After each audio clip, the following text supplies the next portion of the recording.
사상 최고치 행진을 이어가던 뉴욕 증시가 밤사이에는 일제히 하락 마감했습니다. 여러 섹터에서 좀 하방 압력을 받았는데요. 반도체 섹터가 특히 강하게 내리면서 시장 전체적인 투자 심리를 약화시키는 모습들을 나타냈습니다. 네, 은행주들이 긍정적으로 열어줬던 3분기 어닝 시즌인데 반도체 실적 쇼크 때문에 시장의 분위기가 확 반전이 되는 걸까요? 오늘 뉴욕 증시에서 보내온 시그널들 포착하면서 앞으로의 전략들 점검을 해보도록 하겠습니다. 간밤 시장 상황 전해주시죠. 네, 3대 주요 지수가 일제히 하락했습니다. 다우 지수가 0.75% 하락했고요. S&P 500 지수도 0.76% 내림세를 보였습니다. 나스닥 지수 가장 큰 하락률 1%대의 하락률을 기록을 했는데 일단 어닝 시즌은 대체로 순조롭다라는 평가는 받고 있기는 합니다. 팩트셋이 분석한 결과 S&P 500 기업의 40곳 정도가 실적을 발표했는데요. 이 중 80%가 예상치를 상회하는 실적을 냈다고 합니다. 그런데도 왜 3대 주요 지수가 이렇게 하락을 했는지 이유부터 히트맵을 통해서 확인을 해보도록 하겠습니다. 전체적인 분위기 한번 보시죠. 오른 종목이 초록색, 그리고 내린 종목이 빨간색으로 표시가 되어 있는데요. 제가 네모 박스를 쳐놓긴 했는데 반도체와 에너지가 급락하는 모습들 나타났습니다. 빅테크 안에서도 좀 움직임이 일단은 달랐습니다. 시가총액 1위를 계속해서 지켜나가고 있는 애플 1.1% 상승하는 모습이었는데요. 장중에는 더 크게 오르면서 52주 신고가를 써냈습니다. 이날 아이패드 미니를 굉장히 오래간만에 새롭게 업데이트해서 출시한다라는 소식을 전했는데 그 소식 때문인지 일단 애플은 강한 상승세를 보여줬습니다. 다만 마이크로소프트 0.1% 약보합세로 마감했고요. 그리고 이 밑에 반도체주 엔비디아가 4% 이상 크게 하락을 했고 브로드컴, AMD, 마이크론 테크놀로지, 퀄컴까지 모두 다 함께 하방 압력을 받는 모습들이었는데 이 이슈 조금 있다가 특징주 그리고 쌓인 시간에서까지 자세하게 다뤄보도록 하겠습니다. 알파벳이 0.3% 오름세, 메타가 0.7% 내렸고요. 아마존 강보합 그리고 테슬라도 강보합권에서 마감을 하는 모습이었습니다. 그리고 살펴볼 섹터, 에너지 섹터가 되겠는데 역시나 빨간불이 강하게 들어와 있죠. 국제유가가 밤사이에 크게 하락하면서 에너지주를 함께 끌어내리는 모습들 확인을 할 수가 있었습니다. 그러면 도대체 이렇게 빨갛게 물든 종목들 어떤 이슈가 있었는지 자세하게 확인을 해보도록 하겠습니다. 일단 반도체주부터 집중 점검을 해봐야겠죠.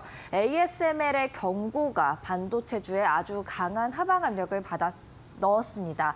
일단 ASML, AI 부문은 여전히 강한 성장이 기대되지만 다른 부분은 기대했던 것보다 더디게 회복될 듯이라면서 조금은 경계 심리, 신중한 그런 가이던스를 제시했고요. 특히 내년 중국 매출이 총 매출의 20%를 차지할 것이라고 밝혔습니다. 2분기에는 중국 매출이 전체 매출에서 49%를 차지했었거든요. 그러니까 지금 중국에 대한 수요가 굉장히 약하게 들어와 있다라는 그런 발언을 한 것으로 해석이 되면서 시장에서는 좀 우려감을 자아내고 있습니다. 미국이 대중 수출 조치를 내렸기 때문이기도 하지만 일단 중국 수출이 약하다는 점에 시장은 주목을 했고요.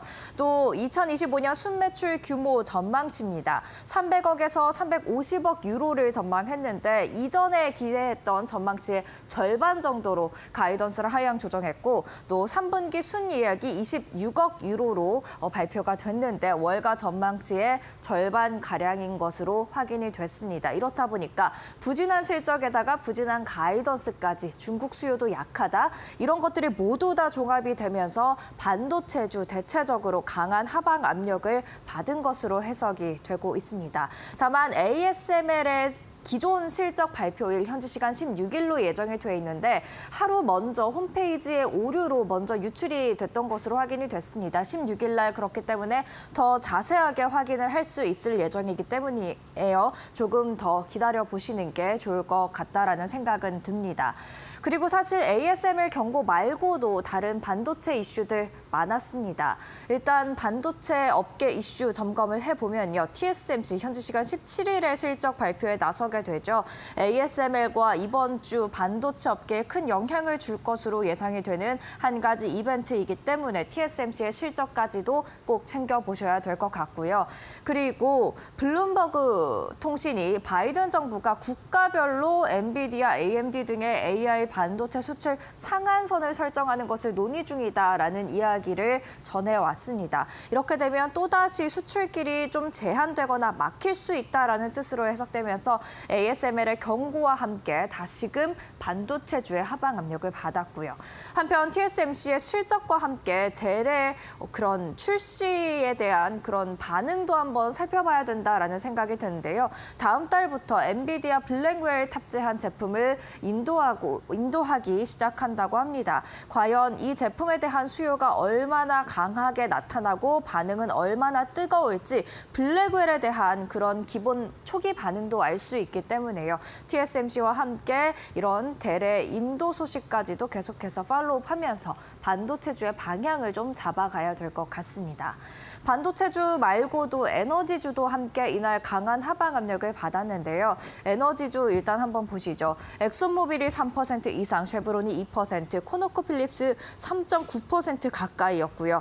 다이아몬드백 에너지 5%, 옥시덴탈도 4% 이상 큰 하방 압력을 받았습니다.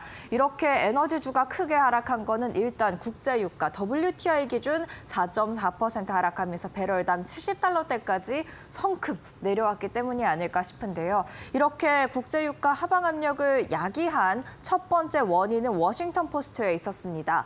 이스라엘 총리가 미국의 이란의 원자력 석유 관련 시설이 아닌 군사 시설을 목표로 보복하려 한다고 전했다. 이렇게 미국 행정부에 전했다라는 그런 보도가 있은 후 생각했던 것보다는 석유 시설에 대한 타격이 없겠다라는 소식에 국제유가 큰 하방 압력을 받은 건데요.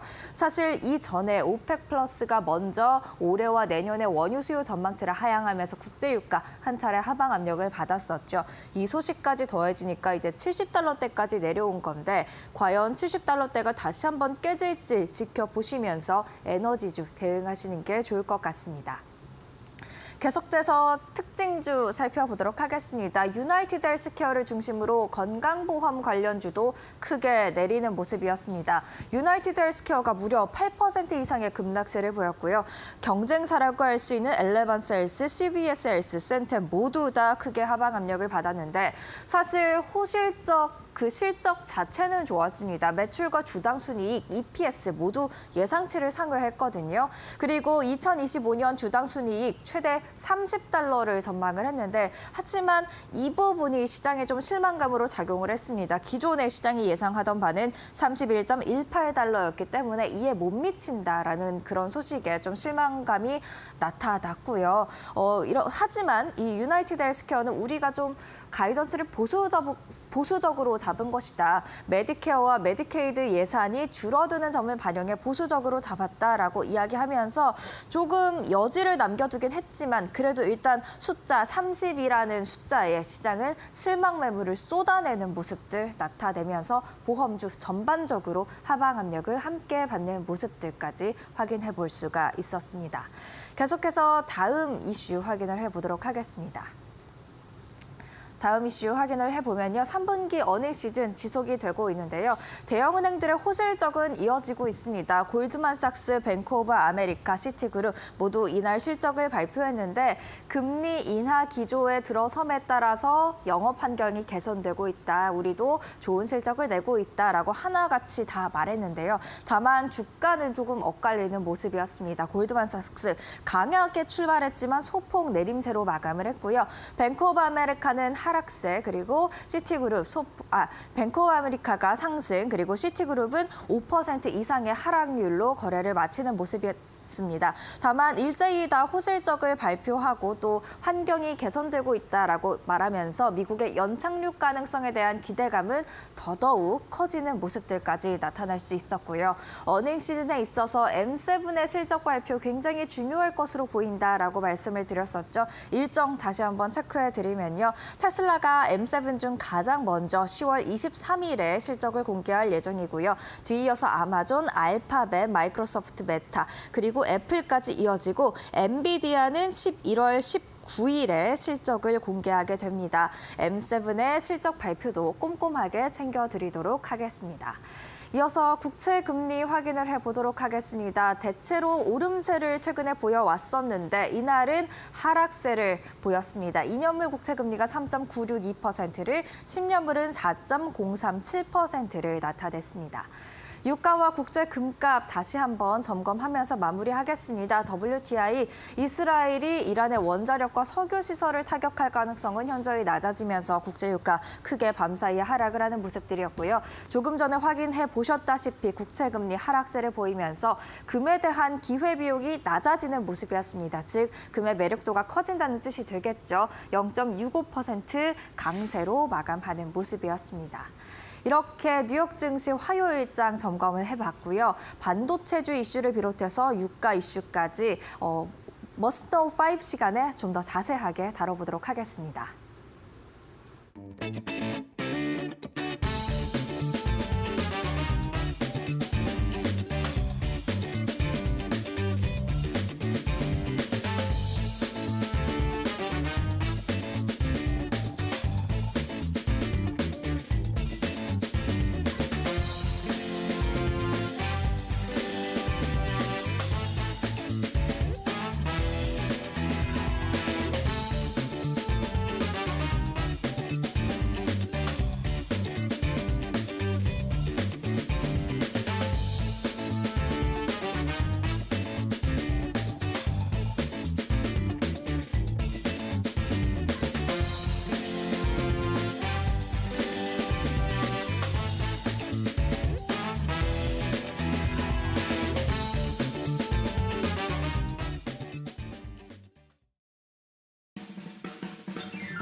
네, 간밤 있었던 주요 외신 헤드라인 함께 확인해보는 머스노우 5 시간입니다.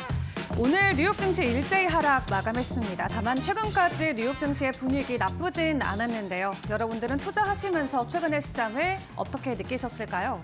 월가에서 진행한 서베이의 결과를 확인을 해보니까 최근 들어서 투자자들의 낙관론이 팬데믹 이후 최고치까지 올라와 있는 상황이라고 합니다. 미국의 전반적인 경기 연착륙에 대한 기대감뿐만 아니라 중국에서 부양책을 내놓으면서 말 그대로 주식에 투자하는 위험 자산의 선호 심리가 급격하게 올라가고 있는 상황인데요. 뱅크 오브 아메리카에서 함께 공개한 서베이의 내용들 구체적으로 확인을 해보도록 하겠습니다. 일단 뱅크 오브 아메리카의 10월 펀드 매니저 서베이에 따르면 글로벌 투자자들에 대한 낙관론이 팬데믹 초기였던 2020년 6월 이후로 최고조까지 올라간 게 확인이 됐고요. 현재 현금 비중은 9월에 4.2%에서 10월 들어서는 3.9%까지 감소한 반면 주식의 비중은 31%로 급증했고 다만 채권 비중은 15% 감소하면서 역대 최대 감소폭을 기록했다고 합니다. 한마디로 사람들은 지금은 현금이라던가 채권의 비중을 줄이고 주식을 적극적으로 매수하고 있는 시기다라고 이야기를 해볼 수가 있겠고요. 뱅크 오브 아메리카는 이러한 현상을 놓고 현재 현금 수준이나 주식 배분 그리고 경제 성장 예측을 기반으로 이 펀드 매니저들의 심리가 가장 광범위한 척도에서 급상승하고 있다라고 평가를 합니다. 9월까지만 해도 이 척도의 깊이가 3.8로 확인이 됐었는데 10월 돼서는 5.6까지 급격한 상승을 보였고요. 그리고 글로벌 펀드 매니저의 주식 비중 또한 지난 2020년 6월 이후로 가장 크게 상승한 것으로 확인이 됐습니다. 이렇게 급격하게 드러난 시장의 낙관론을 놓고 현재 고점 매도에 대한 매도 신호도 나오고 있는 것 아니냐라는 우려도 동시에 나타나고 있는데요. 일단 지난 몇 달 동안 지속적인 주식시장의 비중이 높아지면서 사실 금리 인하 시기와 맞물려서 은행주들의 실적에 대한 우려감이 월가에선 있었지만 되려 더 긍정적인 실적을 내주는 하나의 모멘텀이 되기도 했습니다. 간밤 여러 은행주들 다시 한번 실적 발표를 했는데 3분기 깜짝 실적을 이어간 자세한 실적 내용도 계속해서 확인을 해보시죠. 지난주에 먼저 대형 은행주들의 실적이 나왔습니다. 어닝 서프라이즈를 기록하면서 긍정적으로 이번 어닝 시즌을 맞이했는데요. 오늘 추가적으로 실적을 발표한 뱅크 오브 아메리카 그리고 골드만삭스 또한 시장의 예상치를 뛰어넘는 긍정적인 실적을 들고 왔습니다. 시장이 우려했던 부분들도 있었지만 말씀드렸던 대로 투자자들의 투자 비율이 높아지면서 투자 수수료율이 급격하게 급증한 게 이번 은행주들에게는 긍정적인 호실적으로 연결이 된 것으로 보여지고 있고요. 먼저 골드만삭스 같은 경우는 3분기의 순이익이 전년 동기 대비해서 45%의 증가폭을 보였습니다. 주당 순이익 같은 경우도 8.4달러로 시장의 기대치를 웃도는 모습을 보였고요.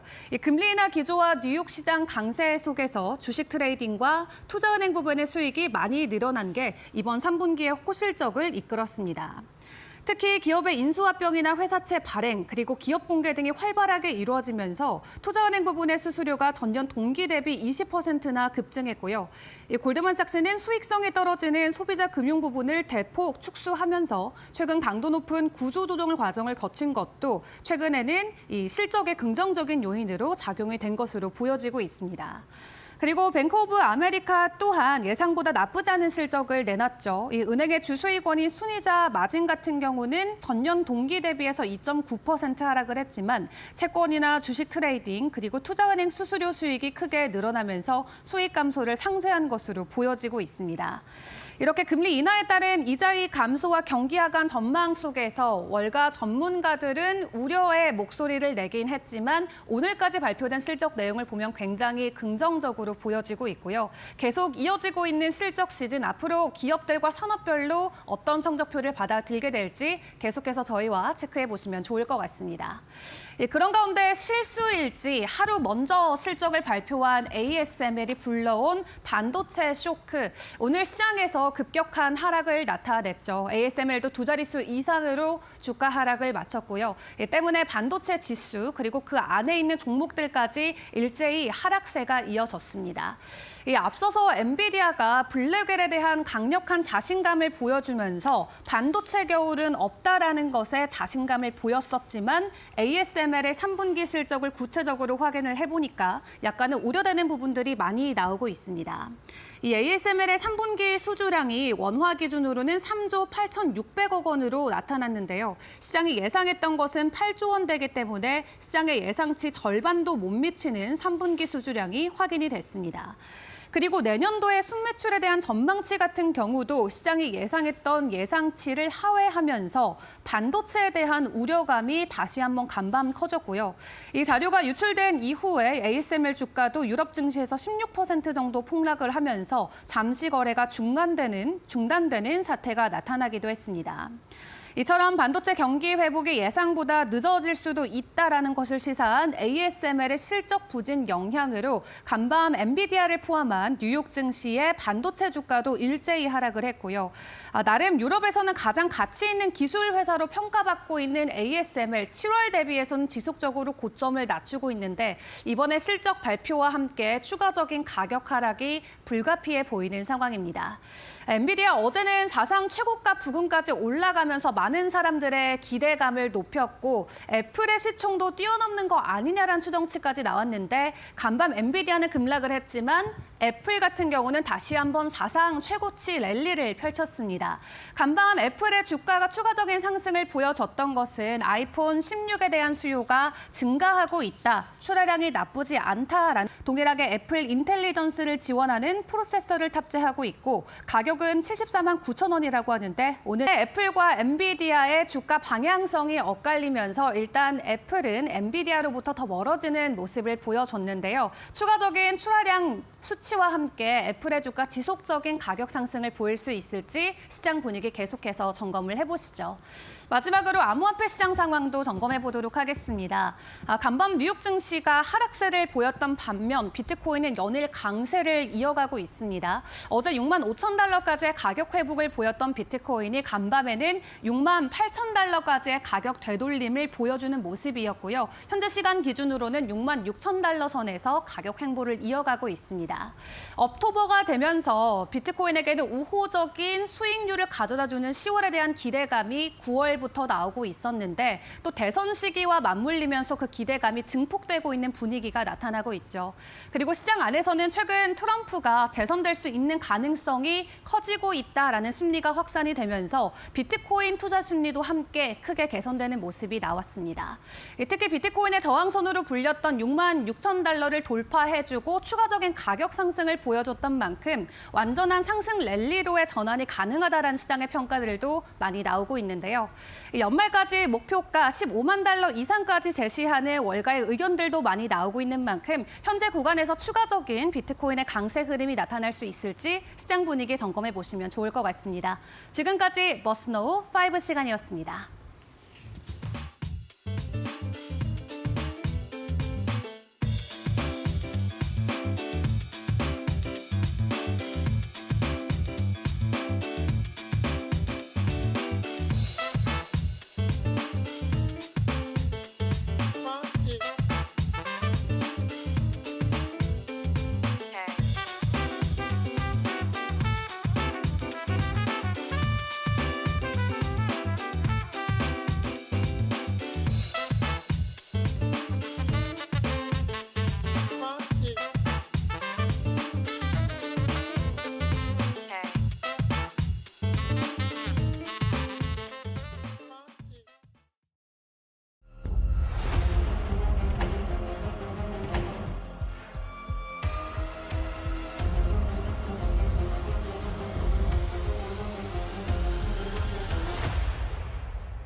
안녕하세요. 메리토코 신일섭입니다. 오늘의 주제는 엠파이어 스테이트 제조업 지수 ASML 실적 충격의 사전 유출 사고입니다.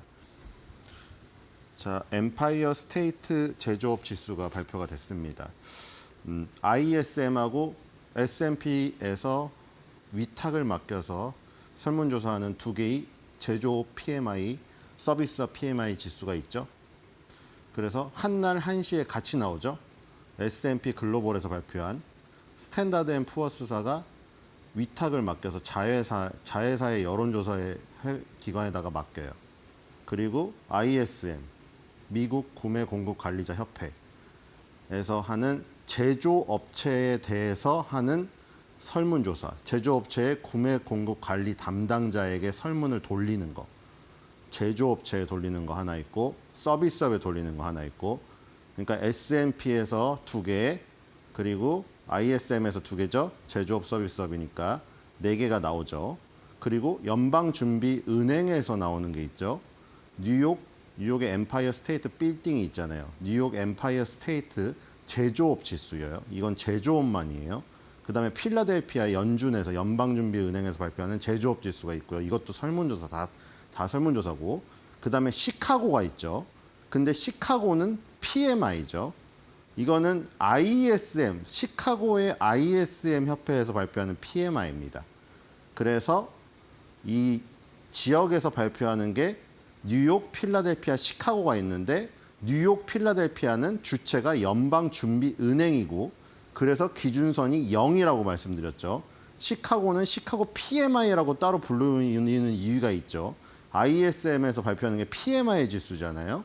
그래서 시카고 PMI는 기준선이 50입니다. 그리고 나머지 S&P 글로벌에서 위탁 맡긴 거랑 그다음에 ISM 협회에서 발표하는 거는 다 50이죠. 그러니까 S&P에서 발표하는 거 제조업 서비스업 PMI 2개, 그리고 ISM 협회에서 발표하는 제조업 서비스업 PMI 2개, 그다음에 시카고 PMI 하나 해서 5개는 전부 기준선이 50이고, 그리고 필라델피아 연방준비은행 그리고 뉴욕 연방준비은행에서 발표하는 이 제조업 지수 설문조사는 기준선이 0이에요. 그리고 뉴욕은 제조업이 10% 정도밖에 안 되는 도시예요. 서비스업, 금융업의 도시죠. 뉴욕에는 증권거래소가 있고 금융업, 서비스업이 발달된 도시인데 굳이 왜 엠파이어 스테이트 빌딩 이름까지 붙여서 제조업 지수를 발표하냐? 제조업이 5%밖에 안 되는 도시에 뭐가 어떤 제조업을 대변한다고? 이거는 선행지표로서의 의미가 있습니다. 가장 먼저 발표가 되고. 그래서 이제 필라델피아 연방준비은행에서 발표되는 필라델피아 제조업 지수는 필라델피아의 뭐 철강이라던가 자동차 산업을 대변할 수 있죠. 정유라던가. 그리고 시카고도 마찬가지로 자동차, 철강 이런 쪽. 필라델피아는 특히 정유 산업 쪽이죠.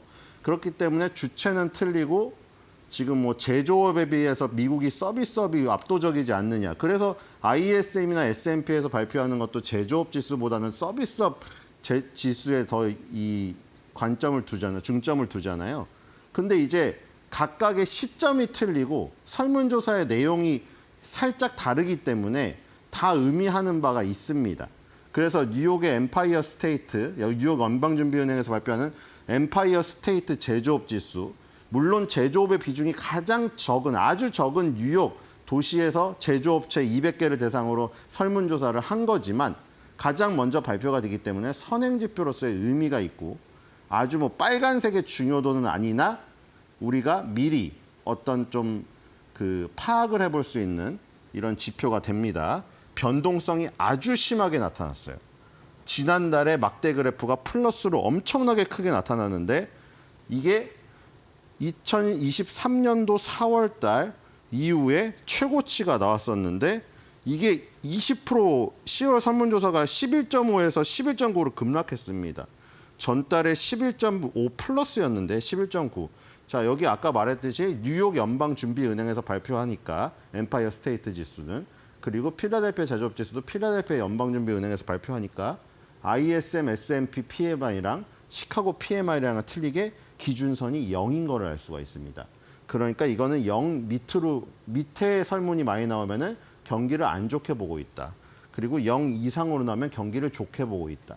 근데 지금 한 달의 변동성이 너무 크죠. 지난달에는 경기를 엄청 좋게 보고 있는 것으로 보이다가 이번 달엔 갑자기 또 경기를 엄청 안 좋게 보고 있는 것으로 보입니다. 이렇게 변동성이 심한 경우에는 세부 지표로 확인해 봐야겠죠. 이렇게 변동성이 갑자기 사람의 마음이 한 달 만에 뭐 사람이 마음대로 하는 건 아니죠. 제조업에 종사하시는 분들이 자기의 상황을, 제조업체의 상황을 보고 판단해서 하는 거죠. 자기 마음대로 하는 건 아닌데 표현이 그렇다는 거예요. 이렇게 마음대로 변한 것 같이 보일 경우에는 왜 바뀌었는지 세부 지표로 확인할 필요가 있죠. 변동이 지금 너무 심하잖아요. 2023년도 4월 달 이후에는 사실 계속 안 좋게 보는 게 대부분이었는데 갑작스럽게 지난달에 좋게 보다가 또 갑자기 돌아갔으니까 이게 의아스럽잖아요, 일단. 그래서 지금 5월 달 이후에 최저치입니다. 마이너스 11.9가 나왔고요. 0을 기준으로 마이너스 11.9는 이 지금 여기 5월 달이죠. 5, 6, 7, 8, 9, 10이니까 5월 달에 나왔던 그 수치 이후에 가장 낮은 수치가 나왔습니다. 물론 5월 달 전에 4월, 3월 그리고 지난해 12월에는 더 안 좋았던 수치가 있었습니다. 그리고 이 포인트로 보면은 폭이 너무 커요. 플러스 11.5에서 마이너스 11.9로 갔으니까 폭이 거의 20포인트가 내려간 거죠. 20포인트가 하락을 해버린 겁니다. 자, 그럼 이제 무슨 변동성이 이렇게 생겼나? 이때도 이런 변동성이 있었잖아요. 플러스가 크다가 마이너스가 큰 거. 이런 것들은 세부 지표로 확인해 봐야 됩니다. 이번에도 세부 지표로 확인해 봐야겠죠? 뒤로 가보겠습니다. 자, 세부 지표에는 이런 게 있습니다.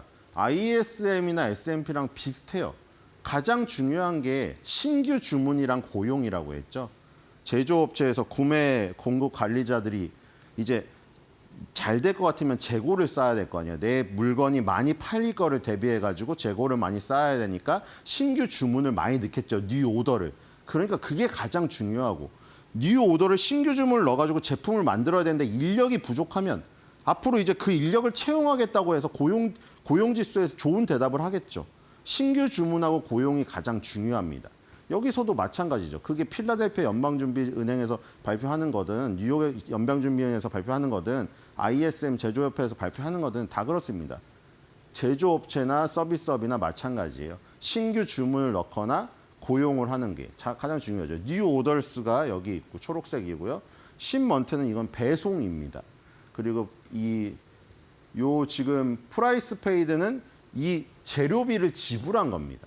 그러니까 재료비를 지불한 거는 원가가 재료비가 높아지니까 만약에 지금 원유 가격이나 이런 게 올라가지고 내가 만드는 플라스틱 제품 같은 게 다 원유에서 나오잖아요. 뭐 예를 들어 플라스틱 그 뭐 보석함 같은 거를 만드는데 재료비가 올랐다. 그럼 재료비를 많이 지불했다. 그러니까 재료비를 많이 지불하면 안 좋은 거고 그다음에 고용이라든가 신규 주문이 늘면 좋은 거죠. 이 지금 여기 보면은 배송이라든가 신규 주문은 줄었습니다. 이건 지금 안 좋은 거죠. 신규 주문이 마이너스 10.20이 나왔고요. 그리고 10month 배송이 2.70 줄었습니다. 아까 전에 그 엠파이어 연준 제조업 지수 전체 지수가 10월 설문조사가 마이너스 11.9가 나왔잖아요. 여기서 주로 그 하락을 이끈 것이 지금 신규 주문인 걸 알 수가 있겠죠. 신규 주문이 악화됐습니다. 갑자기 급격하게 꺾였죠. 배송도 급격하게 꺾였고요. 신규 주문이 줄고 만들지 않으니까 배송도 없고 고용도 줄고. 근데 이거는 늘었죠, 지금. 원재료 업체에다가 내는 돈이 많아졌어요. 비싸졌어요. 그래서 마진이 덜 남게 되는 거죠. 지금 이런 수치가 나왔습니다. 재료비 지불이 급격하게 치솟고 그거에 따라 신규 주문과 배송이 줄었습니다. 이런 세부 지표가 나와 있고요. 뒤로 가겠습니다. 원재료 상승에 영향을 받은 것 같습니다. 자, 이번 주에 실적이 굉장히 빡빡히 있다고 말씀드렸는데 그래서 지난주까지 이거 엠파이어 스테이트 제조업 지수는 그 중요도가 빨간색이 아니에요. 주황색 정도밖에 안 되거든요. 아까 말했듯이 뉴욕은 선행지표로서의 의미가 있지만 제조업의 비중이 너무 적기 때문에 제조업을 대변하진 못해요. 그렇기 때문에 지난주까지가 물가와 고용, 연준이 하는 일이 두 가지라고 했잖아요. 물가와 고용 잡는 거. 그거에 대한 지표가 굉장히 많이 뜨겁게 나왔었고 뭐 실업수당 청구 건수야 매주 나오는 거라 매주 한 주 한 주씩 보면 변동성이 너무 심하니까 주기적으로 4주나 8주 이렇게 끊어서 봐야 되는 것이고 그래서 이번 주부터는 기업 어닝 실적의 시간이 다가왔다고 인베스팅닷컴의 그 만평에도 딱 그림으로 나오잖아요. 이제 파월이 옆에 막 스티브 잡스가 아니고 팀 쿡이랑 이게 쫙 데리고 젠슨왕이랑 쫙 데리고 나가잖아요. 그러니까 지금 이번에 실적식은 기업 어닝의 시간이 온 거죠. 이번 주는 기업의 어닝에서 굉장히 좋게 나와버리면은 연준이 물가와 고용에서 약간 단기적인 실책을 하더라도 다 덮입니다. 그리고 오히려 물가가 오르는 게 뭐라고 했죠? 아까 전에 원재료비, 재료비 지출이 많아도 그 재료비 지출을 만약에 소비자 물가에 전가를 시켜버린다면은 그럼 기업의 실적은 좋아지죠. 아까 전에 뭐 예를 들어 뭐 뉴욕의 제조업 지수가 다 대변하는 건 아니라고 했지만 저게 선행지표로서 의미가 있으니 다른 뭐 필라델피아 연방준비은행, 시카고 PMI, ISM, S&P PMI에서도 다 뭐 세부 지표가 다 뭐 원재료비가 많이 나간다고 나온다 가정했을 때 원재료비가 올라가더라도 그거를 생산자 물가 지수에서 올리고 소비자 물가 지수에서 전가해가지고 기업들이 다 비싸게 그만큼 더 비싸게 마진 붙여서 팔아가지고 실적 좋아져 버리면 소비자들이 그거 감당하고 산다는 거 아니에요. 그러니까 지금 물가를 2%로 낮췄다는 가정 하에 비컷을 쳤지만 그로 인해서 혹시 물가가 다시 흔들리더라도 기업의 실적이 다 어닝 서프라이즈가 나와버리면은 다 묻혀버리는 거예요. 그게. 물가가 오르더라도 소비자가 힘든 거지 기업은 힘든 게 아니라는 거니까. 기업의 어닝이 좋게 나왔다는 거. 그래서 지금 기업의 실적이 중요한데 금융주의 실적이 많이 있고 그리고 다들 뭐 이제 매그니피센트 세븐 하니까 뭐 지금 테슬라가 약간 빠진 경향이 있는데 왜냐면 브로드컴이 테슬라의 시가총액을 제쳤어요. 그러니까 이게 시가총액 순대로만 하는 건 아닌데 알파벳 딴 것도 아니고 그냥 매그니피센트라는 게 조금 더 멋진 세련된 일이라는 거잖아요. 그냥 지네끼리 붙인 거예요. 그냥 7개 멋지다고. 근데 브로드컴이 시가총액도 테슬라 제쳤고 지금 엔비디아랑 브로드컴이 어떻게 보면 쌍두마차로 지금 나서고 있기 때문에 브로드컴이 매그니피센트 세븐에 지금 들어가는 어떤 지금 거의 분위기예요. 지금 테슬라가 퇴출되고. 그래서 어쨌든 간에 지금 테슬라는 IT 기업은 아니니까 전체적으로 보면은 결국에 매그니피센트 세븐은 다 IT죠. 그래서 지금 너무 중요한 실적들이 있잖아요. 수요일 날 ASML이 나오고 목요일 날 바로 TSMC가 나와버리니까 이게. 왜냐면 엔비디아든 애플이든 다 그 이전에 태초에는 얘네가 있어요. 왜냐하면 ASML의 예전에 토르의 망치를 비교해서 얘기 드렸는데 그렇죠? 토르가 망치가 있어야지 싸우고 망치도 그거 누가 있어야 싸웁니까? 망치를 만드는 대장간이가 있어서 싸우고 대장간이도 뭐가 있어야 됩니까? 그 망치를 만들 수 있는 기계가 안 돌아가면 망치를 못 만들잖아요. 그러니까 ASML에 노광 장비 없으면 아무것도 못해요. 뒤에 애들은. 그러니까 슈퍼 의리죠. ASML 그리고 TSMC 이게 공장이죠. 그러니까 ASML이 토르의 도끼를 만드는 기계고 토르의 도끼를 만드는 공장이에요. 이게 없으면 토르도 없고 도끼도 필요가 없어요. 그래서 ASML하고 TSMC 실적이 나쁘다는 거는 뒤에 나올 무슨 매그니피센트 세븐이니 IT 뭐 다 실적 업체, 세트 업체 실적이 다 안 좋다는 거를 얘네가 반영하는 거기 때문에 너무 중요한 이 두 개가 나와버리죠. 그래서 지금 ASML이 원래 여기 수요일 날 장전에 나오기로 했는데 원래 16일 개장 전에 나오기로 했거든요. 근데 그거 우리나라도 그렇잖아요. 잠깐 노출된 거를 금방 네티즌들이 캡처해서 다 올려버리죠. 막 연예인들이 뭐 실수로 뭐 지금 뭐 개봉되기 전에 뭐 내용을 살짝 올렸다가 이거 잘못 지웠는데 그거 네티즌들이 금방 1초 만에 캡처해서 올려버리잖아요. 여기라고 그러지 않겠어요? 지금 다들 그 보고 있는데 ASML을 지금 다 주시하고 있는데 그래서 ASML이 그 실수로 홈페이지에 잘못 올렸는데 발사 다 퍼졌어요. 다 퍼져버렸어요. 근데 뭐 이게 안 퍼지고 제 시간에 나왔다고 하더라도 지금 사실 너무 안 좋았기 때문에 시장의 충격은 피할 수 없었을 것 같아요. 근데 어쨌든 사전 유출이 됐다. 뭐 사전 유출이 됐는지 실수인지 모르겠는데 어쨌든 이 네티즌들은 너무나 빠르기 때문에 그런 거 1초만 올려놔도 다 퍼집니다. 전 세계로 요즘에는. 자, 그래서 매출이 74.7억 유로가 나왔는데 매출은 좋아요. 매출은 좋아요. 19점 여기부터 보죠. 순매출 74억 7천만 유로가 나왔습니다. 왜 유로예요? 이게 네덜란드 기업이잖아요. 미국 증시는 좋은 게 미국 기업이 아니죠, 다. 세계 최고의 기업들이 다 모여있기 때문에 세계 최고의 기업들이 다 조절을 해줘요.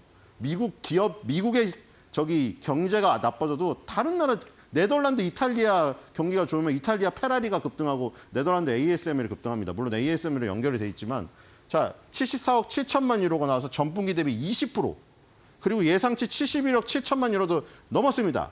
매출 어닝 서프라이즈네요. 아주 좋아요. 그렇죠? 그다음에 순이익, 총 마진이 50.8. 이거 마진이 50.8이 말이 되나? 그러니까 슈퍼 을이죠. 어떻게 카테고리에서 을에 있는데 값 다음이잖아요, 원래? 원래는 뭐죠? 뭐 엔비디아 무슨 뭐 애플 얘네가 물건을 만들어줘야 이 ASML 장비가 쓰인다. 원래 그 구조잖아요. 근데 이게 반대로 돼버린 거죠. ASML 장비가 없으면 얘네가 못 만든다. 그렇죠? 앞뒤가 바뀌어버려. 그러니까 마진이 저렇게 많이 나와요. 전분기 대비 51.59, 예상치 57.7. 총 마진도 지금 예상치 상회했어. 또 총 마진도. 자, 순이 20억 8천만 유로. 전분기 대비 무려 32%. 그리고 예상치는 19억 1천만 유로였는데 순이익도 또 예상 서프라이즈. 다 서프라이즈네요. 그리고 현금 및 기타 그 자산이 유로 49억 9천만 유로인데 전분기 대비 마이너스 0.7. 추정치는 48억 6천만 유로. 전분기는 사실 뭐 전년 동기가 중요하죠. 전분기보다는. 계절성이 있어버리니까 전분기로 하면. 추정치보다 이것도 높네요. 현금 및 기타 자산도 또 많아요. 자, 근데 어디서 여기 굵은 글씨로 돼 있죠. 이것 때문에 떨어졌어요. 이것 때문에. 지금 다른 거 다 서프라이즈거든요. 지금. 절대적인 수치만 좋게 나온 게 아니라 시장 컨센서스를 전부 다 상회했어요. 지금. 매출, 마진, 순이익 다. 그렇죠? 근데 매출 영업이익 순이익이죠. 마진이니까 영업이익. 자, 근데 이거 예약 주문. 얘네 때문에 지금 예약 주문이 26억 3천만 유로가 나왔는데 전분기 대비 무려 53% 반토막이 나버렸고 추정치가 53억 9천만 달러. 이게 큰 거죠. 컨센서스가 무려 53억 9천만 달러였는데 실제치가 26억으로 반토막이 나버렸어요. 이게. 여기서 어닝 쇼크 맞은 게 큰 거예요. 그러니까 이게 매출, 순이익 다 필요 없어요. 왜냐하면 아까 전에 말했죠. 토르의 무기를 만드는 대장간이라고. 그러니까 이 지금 예약 주문이 중요한 거예요. ASML은. 선행지표인 거예요. ASML이. ASML의 장비를 안 샀다는 얘기는 만들 수요가 없다는 거니까. 그러니까 얘네는 ASML은 지금 이 분기에 나오는 매출 순이익보다 예약 주문이 제일 중요해요. ASML은. 최초의 무기를 만들 수 있는 대장간을 만드는 애니까. 예약이 26억 3천만 유로가 나와가지고 이 부분에서 야 ASML 거 구매 안 하는데? 이렇게 돼버린 거예요. 물론 지금 중국을 뭐 막아가지고 뭐 그렇다는 얘기도 있는데 어쨌든 간에 지금 시장 컨센서스 대비해서 시장 컨센서스가 그런 거를 다 감안했을 거 아닙니까? 그런데도 빠졌다는 게 지금 안 좋은 거죠. 여기서 충격을 먹어버린 거예요. 자, 뒤로 가보겠습니다. 그래서 어떻게 됐느냐. 네, 이거는 뭐 예, 말한 내용입니다. 이게 25년도 예상치인데 좀 낮췄어요. 어제 그 실적을 보고 ASM이 스스로 2025년도 내년도 실적 예상치를 낮췄어요. 네, 뒤로 가보겠습니다. 그래서 여기서 더 또 실망한 거죠. 야, 쟤네도 인정했네. 자, 그리고 다음 분기 전망 이렇게 됐습니다. 순매출 88억에서 92억 유로, 89억 5천만 유로 예상됐는데 요것도 최저치 라인이 낮아졌고요. 총 마진도 50.5%인데 49에서 50%. 조금 솔직히 50%는 사실 말이 안 됩니다. 이거 진짜로. 바이오에서나 나오는 마진율이에요. 자, 뒤로 가보겠습니다. 어쨌든 간에 예약 주문에서 크게 빠진 게 충격을 줬다. 자, 그래서 어떻게 됐냐면 이게 60분 봉이거든요. 60분. 60분 1시간이죠. 1시간이 하나의 봉으로 나타내는 60분짜리인데 여기서 이따만 대형 음봉이 출현했습니다. 갑자기 여기 500달러에서 순간적으로 저기 어디까지 내려갔습니까? 쭉 내려가 버렸죠. 900달러에서 710달러까지 폭락했어요. 자, 그랬더니 결국 ASM이 이렇게 되니까 나스닥이 어떻게 됐습니까? 나스닥은 더 짧은 봉으로 보겠습니다. 나스닥은 지금 2분 봉이거든요. 2분이 하나짜리. 자, 이 여기서 여기 떨어진 폭을 봐봐요, 이거. 여기서 만약에 매도를 쳤으면은 대박 먹었겠죠. 여기서 여기까지 빠져가지고 밑에 저점까지 갔습니다. 자, 뒤로 가보겠습니다. 네, 여기까지 왔습니다. 그래서 나스닥까지 폭락을 해버렸다. 그리고 그 마지막에 뭐 다 회복을 못했어요. 자, 오늘의 한 줄 매도평입니다. ASML 실적 누출 사고는 AS가 안 돼.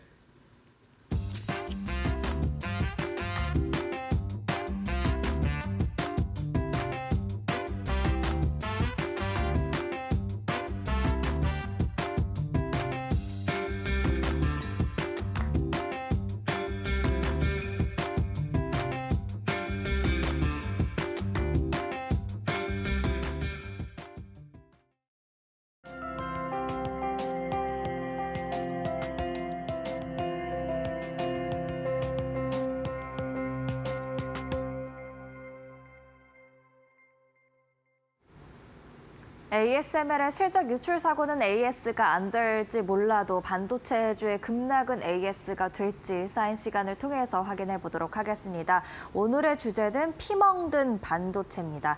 일단 왜 계속 반도체에 대한 이야기를 하는지 그 중요성부터 파악을 해 보도록 하겠습니다. 반도체는 미국이나 한국이나 굉장히 증시에서 큰 역할, 큰 비중을 차지하고 있습니다. 그렇기 때문에 시장을 주도하고 있는 업종이다라는 측면에서 계속해서 주시할 필요가 있겠습니다. 일단 미국부터 한번 볼까요? S&P 500에 대한 상승 기여도를 차트화한 그래프 함께 보고 계십니다. 지난 6월 13일까지의 기준으로 지금 집계가 되어 있는데요. 엔비디아가 S&P 500 지수의 상승에 가장 큰 기여를 한 것으로 확인이 되고 있습니다. 그만큼 S&P 500 지수 상승에 있어서 반도체주가 큰 역할을 차지했다라고 해석해 볼 수가 있겠고요. 한국 증시에서도 마찬가지입니다. 삼성전자의 시가총액 비중 굉장히 유가증권 시장에서 크게 차지를 하고 있죠. 삼성전자를 포함한 국내 증시 반도체 업종의 증시 전체 대비 시가총액 비중은 29% 수준이다. 지난 6월 기준 리포트에 이렇게 나와 있는데요. 그만큼 국내 증시에서도 상승과 하락을 쥐고 있는 키가 바로 반도체다라는 것을 알 수가 있겠습니다.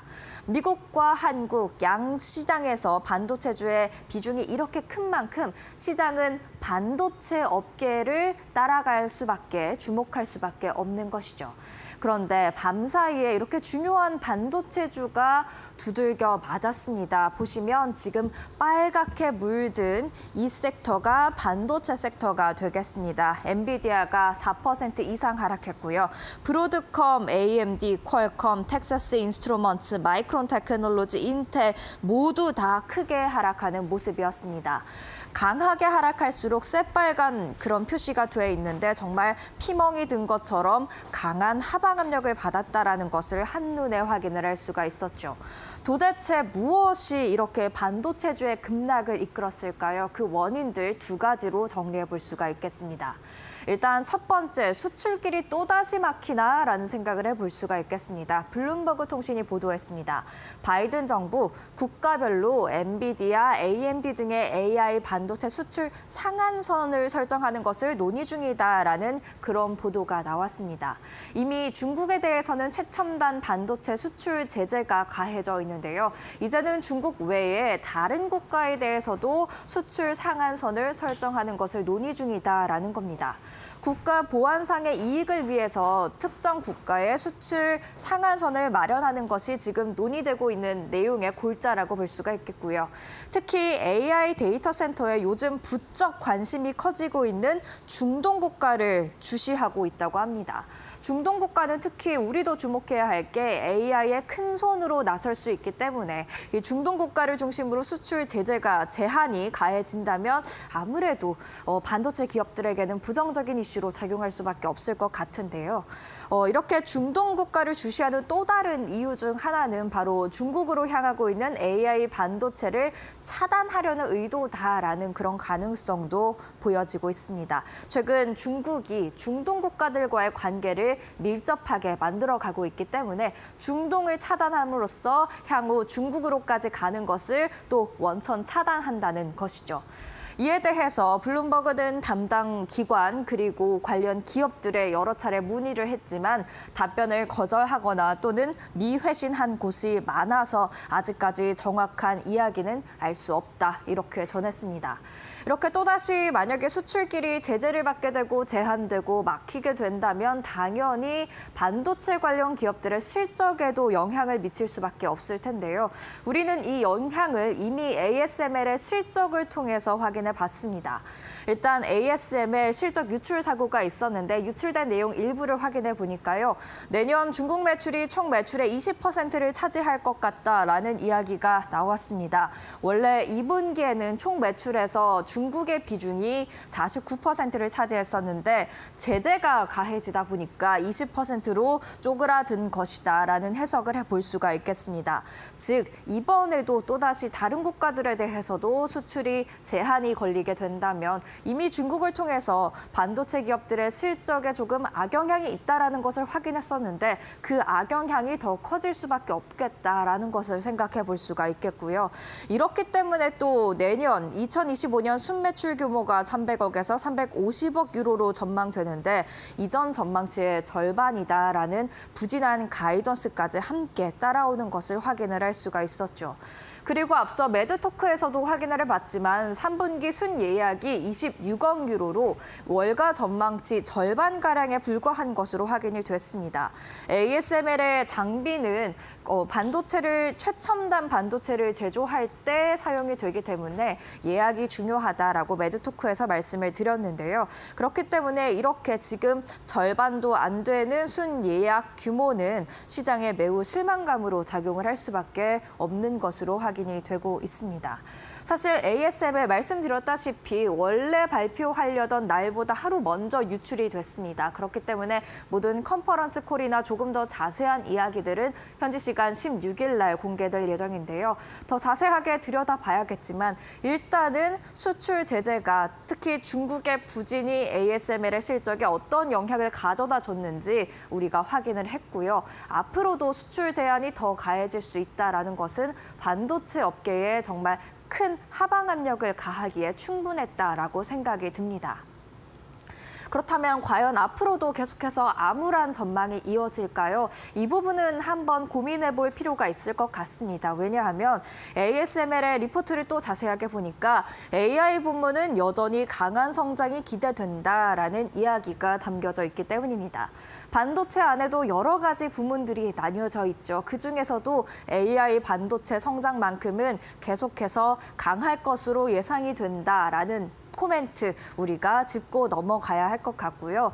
그리고 현지 시간 17일에는 TSMC가 실적을 발표하는데 사실 이 부분은 선 예약 선행지표라고 할 수가 있겠지만 TSMC 2분기 지금 실적을 살펴보는 것이기 때문에 3분기 실적을 살펴보는 것이기 때문에 후행지표이긴 합니다만 그럼에도 불구하고 호실적 굉장히 어닝 서프라이즈가 기대되고 있는 만큼 향후 TSMC 발로 다시금 반도체주에 대한 투자 심리가 살아날 수 있을지는 계속해서 체크해 볼 필요가 있을 것 같습니다. 그리고 지금 AI 반도체 부문에서 아직까지 기대감을 자아내고 있는 부분이 블랙웰이 될 것 같은데요. 다시 앞부분으로 돌아가면요. 블랙웰에 대한 그런 초기 수요가 강하다는 이야기는 계속해서 있어 왔는데 델 테크놀로지스가 다음 달부터 엔비디아 블랙웰을 탑재한 제품을 인도하게 됩니다. 그렇게 되면 실제로 이런 제품에 대한 수요가 얼마나 강한지도 저희가 확인해 볼 수 있기 때문에 4분기부터 내년 초까지는 블랙웰을 초점으로 다시금 또 AI 반도체에 대한 투자 심리가 살아날지 체크해 볼 필요가 있겠죠. 이런 점들을 고려하면 전망이 암울하다라고만 말할 수는 없을 것 같다라는 생각이 듭니다. 그럼 계속해서 확인을 해볼까요? 그래서 월가에서는 어떻게 이야기를 하고 있을까요? 일단 월가의 대체적인 이야기, AI 반도체는 살아있다가 되겠습니다. 엔비디아에 대한 투자 의견부터 한번 보시죠. 42명의 애널리스트가 지금 의견을 내고 있는데요. 42명 중에 39명의 애널리스트가 매수 의견 추천하고 있고요. 3명이 보유를 유지하고 있습니다. 매도는 아직까지 단 한 명도 나오지 않았습니다. 평균 목표 주가는 152.86달러로 화요일장에서 좀 하락했기 때문에 16%가량의 추가 상승 여력이 있다는 분석이 나오고 있습니다. 목표가 최고치로는 200달러까지도 제시가 돼 있어서 아직까지 AI 반도체에 대한 기대감 살아있다고 볼 수 있을 것 같고요. 그리고 엔비디아와 함께 AMD도 최근 AI 반도체에 강력한 그런 드라이브를 걸고 있죠. AMD에 대한 투자 의견도 여전히 강합니다. 지금 31명의 애널리스트가 투자 의견을 제시했는데 그중 25명이 매수 의견을 냈고요. 6명이 보유, 그리고 매도 역시 마찬가지로 단 한 명도 없습니다. 평균 목표 주가는 188.96달러로 지금으로부터 약 20% 이상의 추가 상승 여력이 있다는 분석 나와 있고요. 엔비디아와 AMD에 대한 월가의 투자 의견이 굉장히 강하게 유지가 되고 있기 때문에 향후 AI 반도체 흔들림이 있을 수는 있겠습니다만 그래도 긍정적인 전망을 해볼 수 있지 않을까라는 생각을 해보는데요. 그래서 오늘의 사인은 이 사진 한 장으로 정리해 보도록 하겠습니다. 지금 돌다리를 건너려고 하고 있는데요. 그 끝에는 AI 반도체가 반짝반짝 빛나고 있습니다. 돌다리 건널 때 잘 두드려 보고 건너야겠죠. 물론 흔들림이 있기 때문에 두드릴 필요는 분명히 있어 보입니다. 일단 현지 시간 16일 ASML의 정확한 실적과 컨퍼런스 콜 내용 다시 한번 확인해 보셔야 되겠고요. TSMC 현지 시간 17일 날 발표되는 실적보다는 역시나 마찬가지로 컨퍼런스 콜, 향후 전망에 대해서 어떻게 이야기를 하는지 더 집중을 해보셔야겠습니다. 11월 19일에는 엔비디아가 실적을 공개하죠. 마찬가지로 전망 어떻게 보는지 두들겨 볼 필요는 있겠습니다만 잘 두들겨 보고 난다면 그 끝에 AI 반도체가 빛나는 흐름으로 다시금 맞이해주지 않을까 기대를 해볼 수 있을 것 같습니다. 국내 증시 연결을 해본다면 오늘 국내 증시에서 반도체주 또다시 흔들림이 나타날 수 있겠지만요. 그래도 단기간에 끝내는 흔들림이기를 바라면서 오늘의 사인 마무리 짓겠습니다.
네, 간밤 뉴욕 증시에서 보내온 시그널들을 확인하고 나니까 오늘 개장이 조금은 무섭게도 느껴지긴 합니다.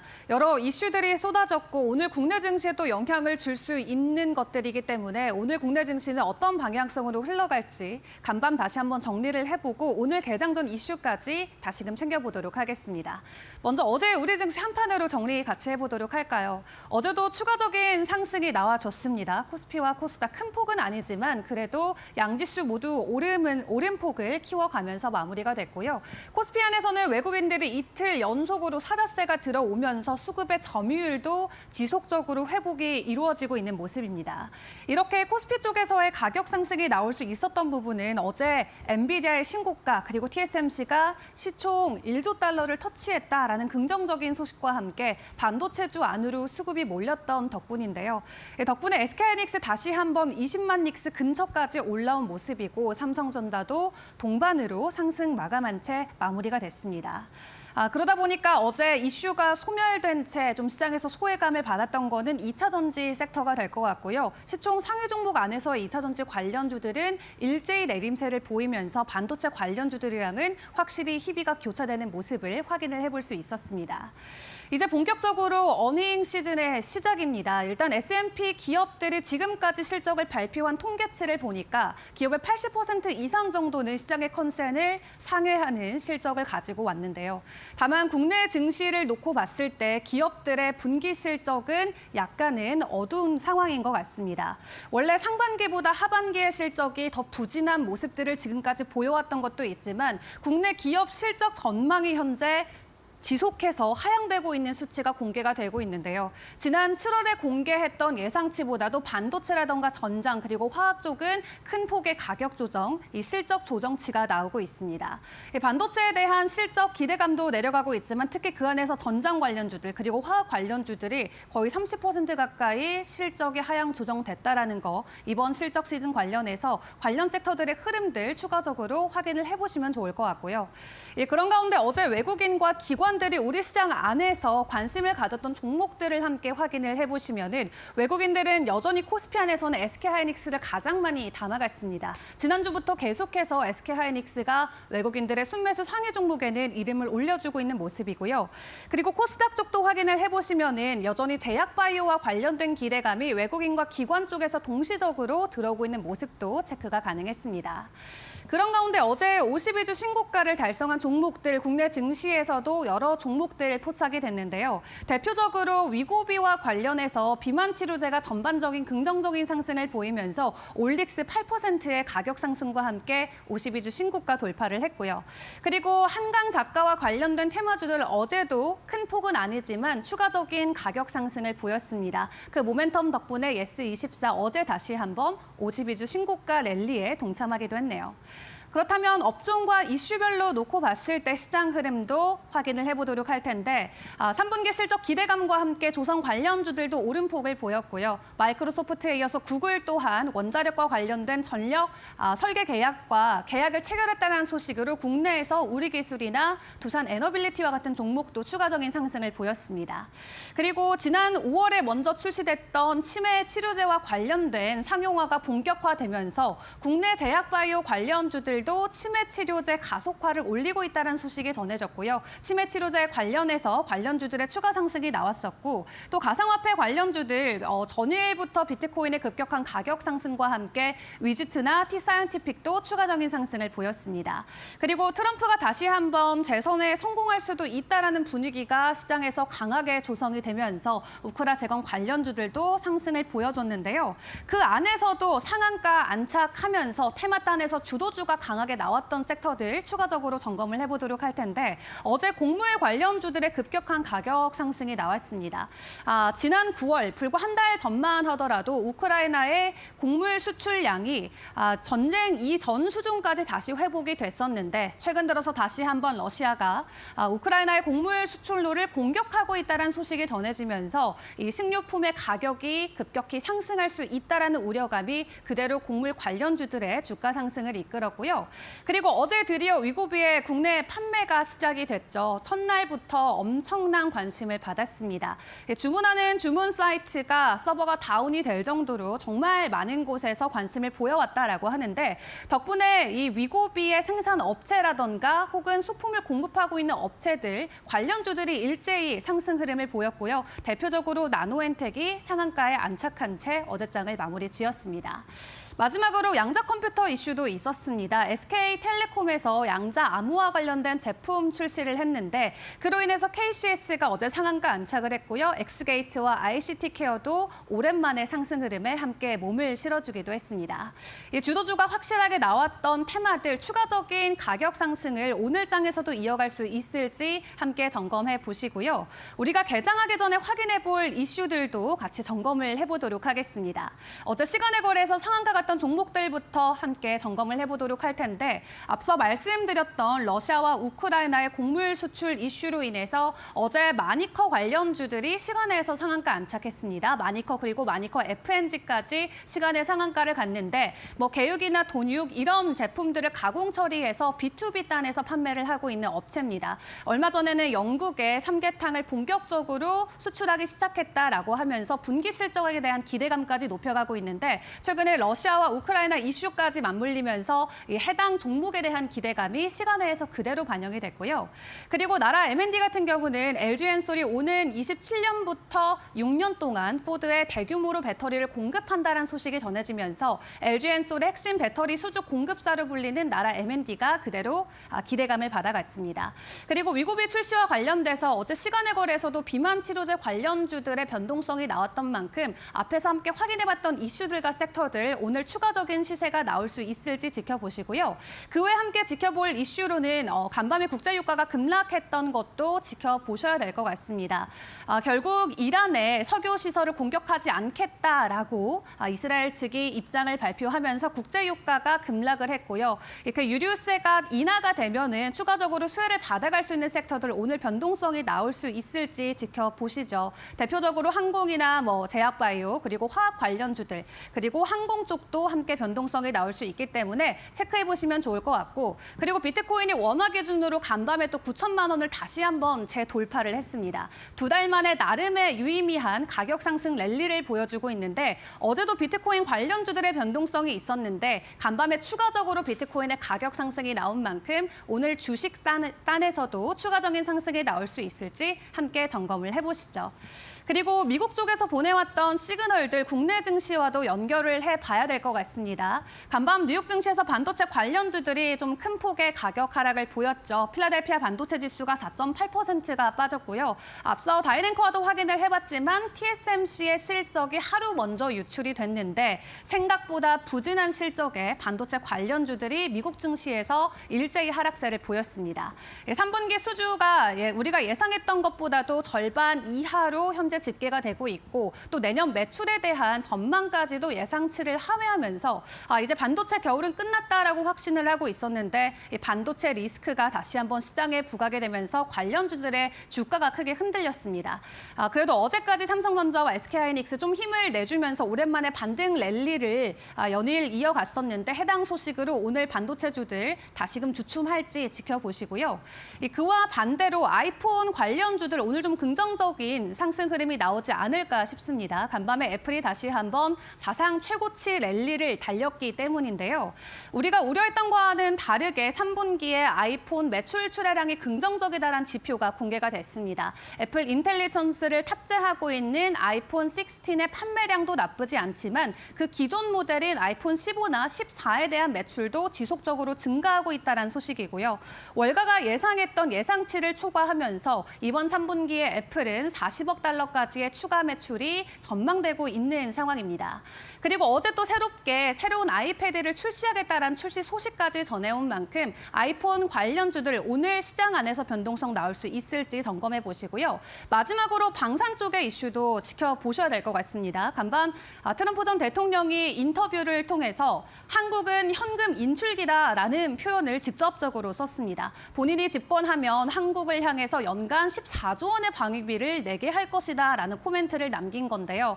일단 트럼프가 재선이 되게 되면 한국과 미국의 방위비 분담금의 재협상은 이루어질 수밖에 없다라는 것을 암묵적으로 시사를 했고 일단 이번 달 초에 내년도에 방위비 분담금이 확정이 됐었습니다. 올해 대비해서도 8.3%나 증가한 모습이었는데 증가돼도 1조 원대인데 트럼프는 지금 14조 원의 방위비를 이야기를 하고 있습니다. 물론 그대로 이루어지진 않을 수는 있겠지만 트럼프가 시사하고 있는 방위비 분담금에 대한 부담이 한국뿐만 아니라 글로벌적으로 분산이 돼 있기 때문에 국내에서는 방산 관련주들이 오히려 해당 소식을 수혜로 받아가진 않을지 오늘장에서 점검을 해보시죠. 여러 가지 실적 이슈와 함께 미국 증시 크게 흔들리는 간밤을 보냈는데요. 이 때문에 오늘 국내 증시에 대한 우려감 사실 지금 시간에서는 더욱더 커지고 있는 것 같습니다. 오늘 국내 증시 분위기 어떻게 흘러갈지 이데일리 TV와 함께 개장까지 지켜보시죠.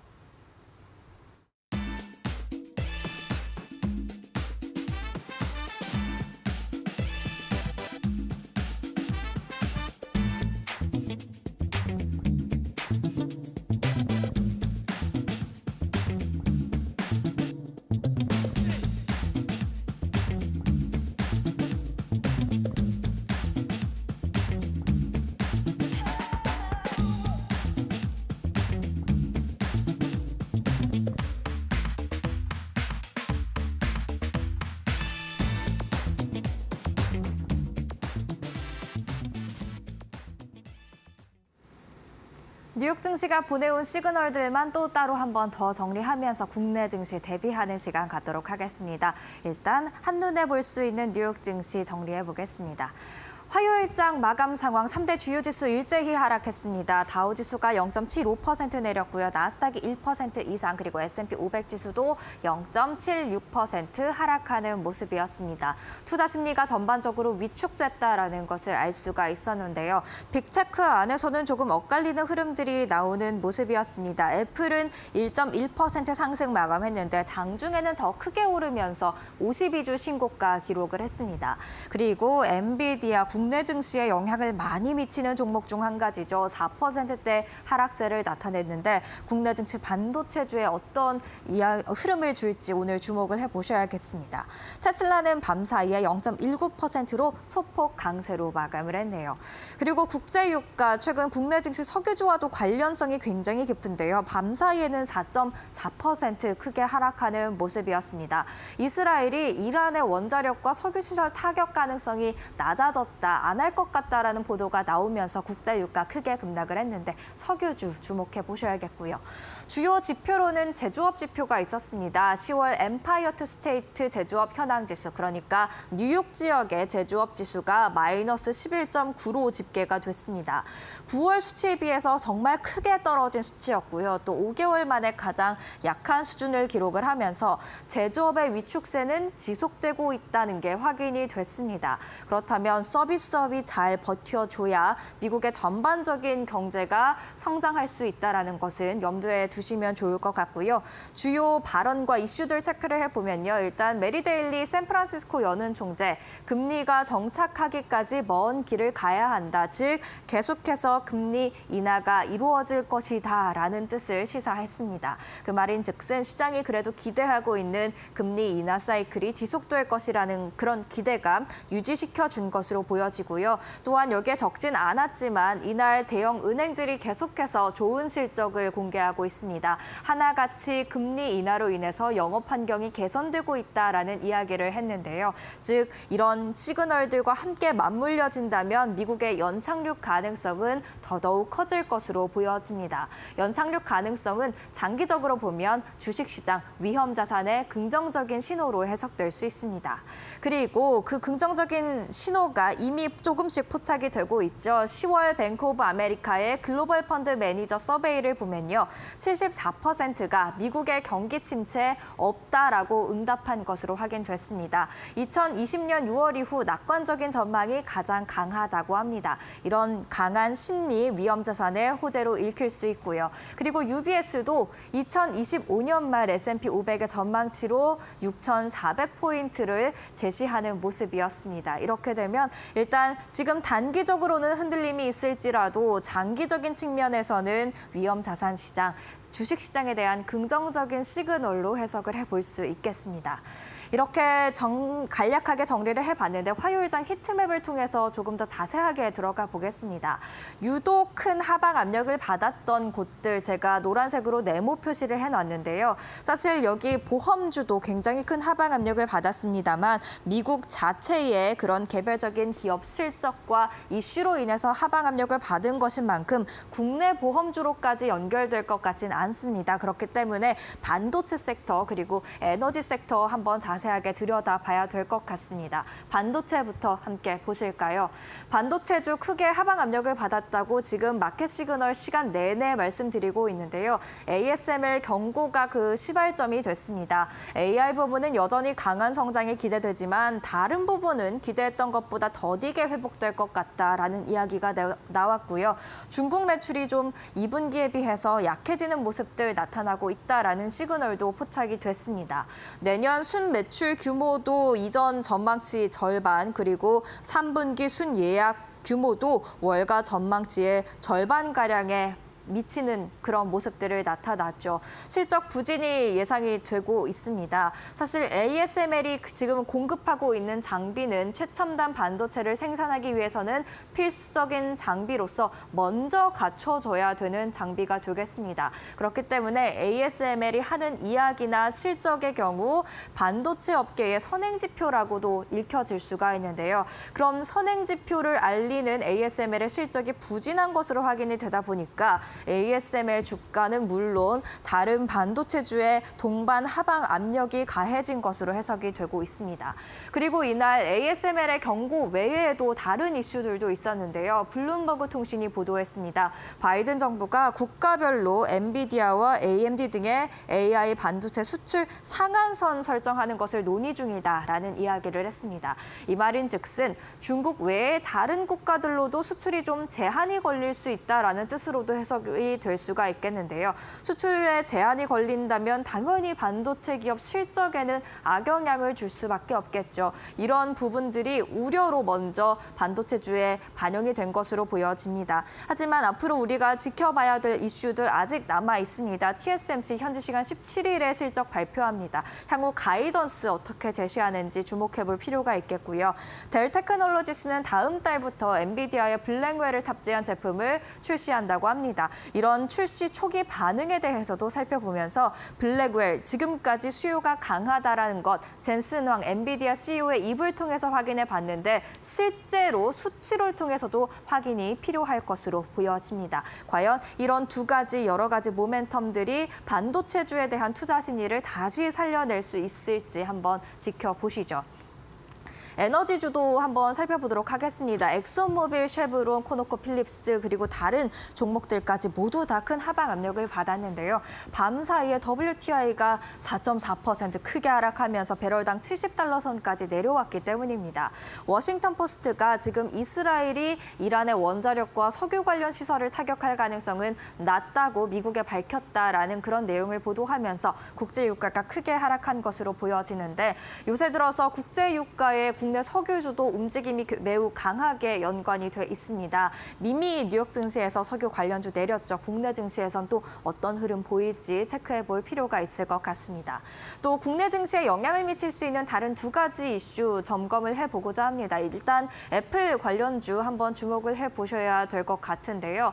애플이 지금 아이폰 16이 수요가 생각보다는 괜찮다라는 그런 이야기도 나와 있지만 밤사이에 아이패드 미니 신제품을 출시한다라는 이야기 또 나와 있습니다. 2021년 이후 첫 업데이트된 제품으로서 수요가 얼마나 강하게 나올지 지켜보셔야 될 것 같고요. 23일부터 판매를 한다고 하는데 과연 아이패드까지 같이 공개가 됐을 때 시너지 효과를 낼 수 있을지 대표적인 애플 관련주 LG 이노텍이 있겠죠. 국내 오늘 흐름 지켜보시는 게 좋을 것 같고요. SK 스퀘어도 한번 주목해 보심이 좋을 것 같습니다. 월스트리트저널이 보도를 하기를 행동주의 투자자 펠리서가 SK 스퀘어 10대 주주로 등극했다고 합니다. 지분율 1% 이상을 확보했는데요.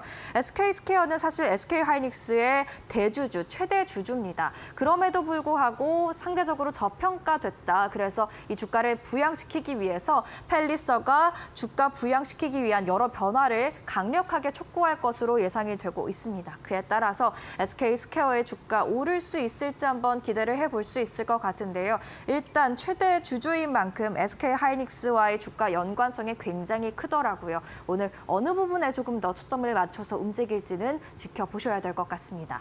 그러면 마지막으로 뉴욕 증시 시그널 정리해 보겠습니다.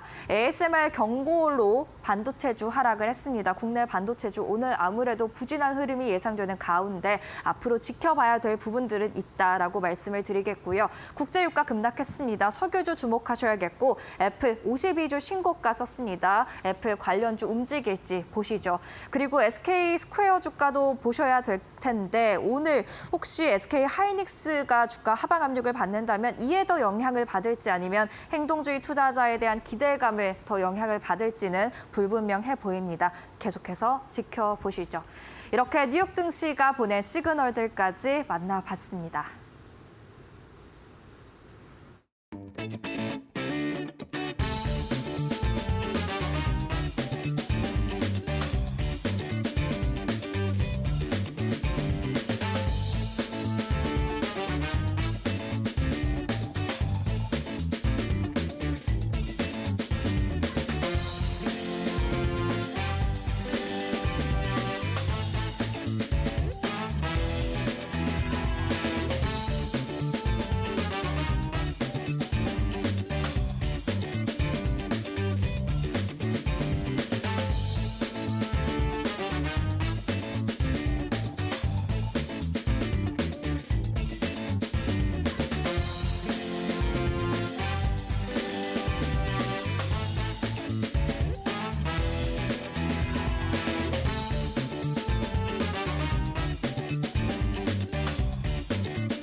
네, 계속해서 마켓 시그널에 이어서 뉴스 브리핑 시작하도록 하겠습니다.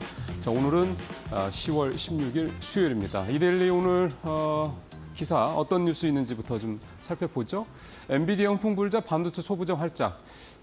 이게 이제 신문과 이제 온라인의 차이긴 한데요. 앞서 이제 마켓 시그널 시간에 이제 뉴욕 시장 오늘 마감 상황 자세히 들으셨습니다만 엔비디아가 사실 오늘 또 많이 떨어졌죠. 5% 가까이 4.6% 넘게 사실 오늘 많이 떨어졌습니다. 그래서 이제 이 얘기는 이제 어제 새벽에 이제 끝난 뉴욕 시장에서 이제 엔비디아가 주가가 많이 올랐던 거 이제 그걸 기준으로 작성됐다는 걸 감안하시면서 이제 기사 제목보다는요 전체적인 내용을 조금 유념해서 보시면 될 것 같습니다. 이제 이게 무슨 얘기냐면 이제 표가 좀 있으면 나올 텐데요. 엔비디아를 중심으로 최근에 엔비디아 주가가 계속 반등을 하다 보니까 국내에서도 물론 삼성전자가 조금 별개이긴 합니다만 SK하이닉스를 중심으로 해서 이 반도체들 또 반도체 소부장 주식들이죠.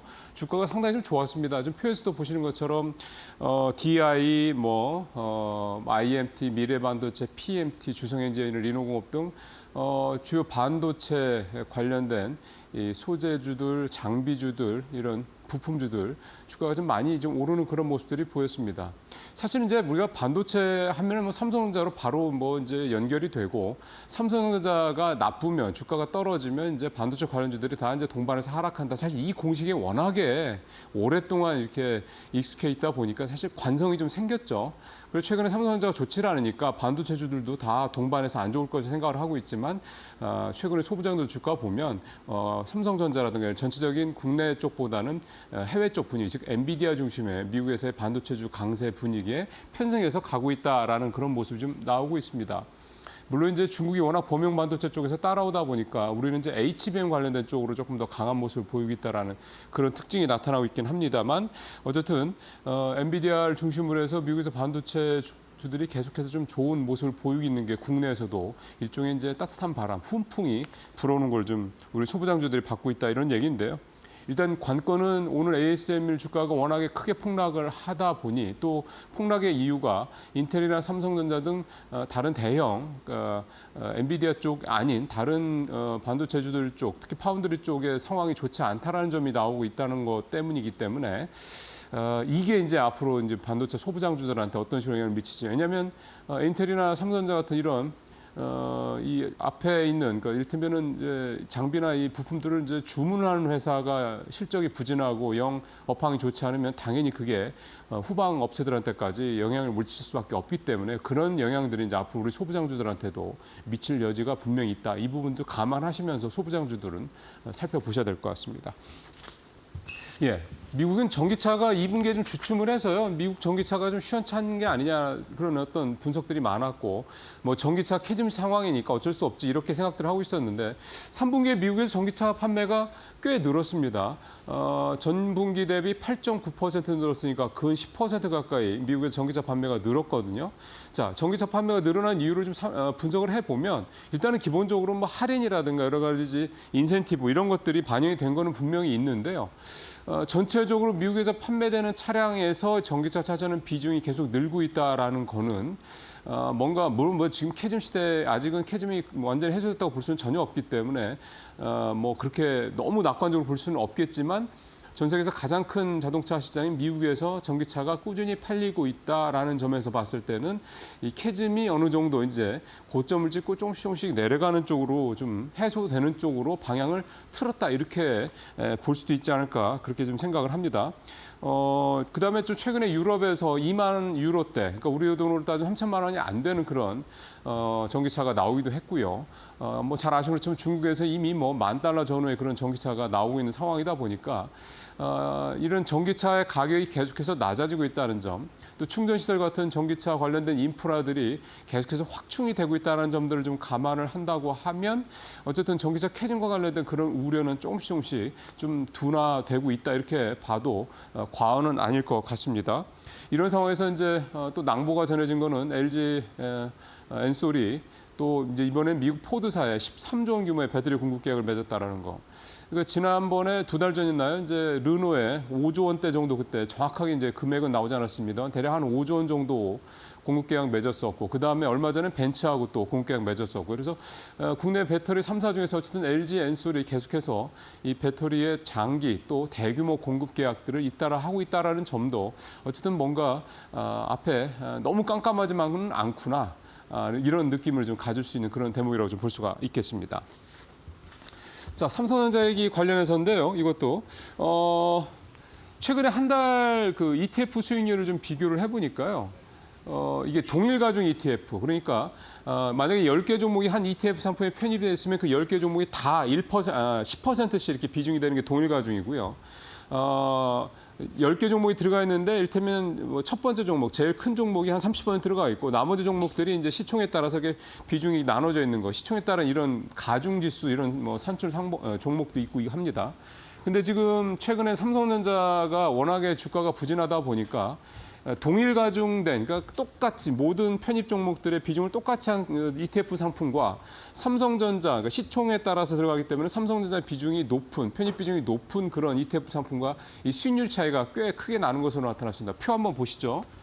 지금 제가 말씀드린 똑같은 비중으로 들어가는 동일 가중 ETF 상품 같은 경우는 최근에 3.5%의 수익률을 냈는데 한 달 동안에 반대로 삼성전자의 비중이 더 높은, 그러니까 시가총에 따라서 편입 비중이 다른 그런 ETF 상품 같은 경우는 편입 종목이 같은데도요 2.2%, 약 1% 이상 포인트 이상 이렇게 수익률 차이가 나는 것으로 나타났습니다. 이게 이제 아무래도 이렇게 이제 동일 가중이 아니라 시총에 따라서 이게 그 편입 비중이 다른 그런 상품 같은 경우는 특정 종목, 특히 이제 비중이 높은 종목의 주가가 부진할 경우에 당연히 이렇게 보시는 것처럼 수익률이 상대적으로 떨어질 수밖에 없다, 이런 특징이 나타나는데요. 사실 뭐 이 얘기는 이게 다입니다. 결국은 뭐냐면 삼성전자 부진이 좀 계속 되다 보니까 대부분 우리나라 ETF 상품 중에 삼성전자 안 들어간 ETF 상품이 별로 없는 상황이다 보니 가급적이면 동일 가중 ETF 상품을 찾는다고 하면, 이런 상품을 선택을 하게 되면 삼성전자의 과도한 주가 하락에 따른 어떤 그런 리스크를 좀 줄일 수 있다, 이제 이 얘기가 되겠습니다. 참고하시면 도움이 될 것 같습니다. 자, 마지막으로 이제 신한투자증권 얘기를 좀 해보겠습니다. 요즘 증권사, 우리 국내 증권업계에서 가장 큰 화두는 이 신한투자증권 문제입니다. 이게 이제 ETF의 이제 LP, 즉 유동성 공급자 역할을 하는데 이게 원래 융성 공급자 역할이라는 게 뭐 사실 이렇게 대단히 복잡한 건 아니고요. 조금 시장이 부진한 것 같으면 좀 더 돈 집어넣고 좀 과열된 것 같으면 조금 빼고 뭐 이런 식으로 이제 자금 조절을 해서 시장이 안정적으로 계속해서 좀 커갈 수 있도록 그렇게 밀어주는 역할을 이제 시장이 초창기에 이렇게 하는 그런 역할을 하는 게 LP 유동성 공급자 역할이라는 건데 신한투자증권이 이걸 하는 담당자가 이제 글쎄요 왜 그랬을지는 모르겠습니다만 뭐 이걸 선물 매매를 하다가 이제 1,300원에 손실을 낸 겁니다. 이게 8월 초였는데 이게 2달 만에 이제 지금 이제 이슈가 좀 되고 있는 거고요. 그래서 신한투자증권이 도대체 관리를 어떻게 했냐 이 이제 문제가 불거진 겁니다. 그리고 금감원에서는 이제 다른 증권사들 똑같은 사고를 치고 있는 게 아닌지 이제 점검에 좀 나선 그런 상황이고요. 특히 이제 신한투자증권이 이제 비난을 받는 가장 큰 이유 중에 하나는 증권사 가운데 처음으로 책무 구조라는 제도를 도입을 해서 내부 통제를 좀 강화하겠다 이렇게까지 했던 증권사인데 어떻게 보면 이제 소 잃고 외양간 고치지 않겠다고 소 잃기 전에 외양간을 고친 그게 이제 신한투자증권의 모습이었는데 소 잃기 전에 외양간까지 잘 들여서 고쳐놨는데 소가 없어진 겁니다. 그러니까 외양간 잘 고쳐놓고도 소를 잃어버린 상황이 된 거니까 더욱더 이제 여러 가지로 이제 지적을 좀 받고 있는 그런 상황인 건데요. 상반기에 신한투자가 2천억 좀 넘는 순이익을 냈는데 이번에 손실 난 거 1,300억을 따져오면 상반기에 이익 낸 거 반 이상, 60% 이상 그냥 날아간 상황이 됐습니다. 어쨌든 신한투자증권으로서는 굉장히 좀 불명예스러운 그런 일이 될 수밖에 없을 것 같고요. 특히 벨랩지수에 편입이 된 금융지 중에 하나인데 신한투자증권이 이제 계열사로 있긴 합니다만 지주 입장에서도 상당히 좀 곤혹스러운 그런 입장에 좀 처하게 됐다 이렇게 좀 볼 수가 있겠습니다. 빨리 좀 사태 해석하고요. 명백한 어떤 그런 원인 밝혀내고 대책 잘 세우길 좀 바라겠습니다. 뉴스브리핑 마치겠습니다.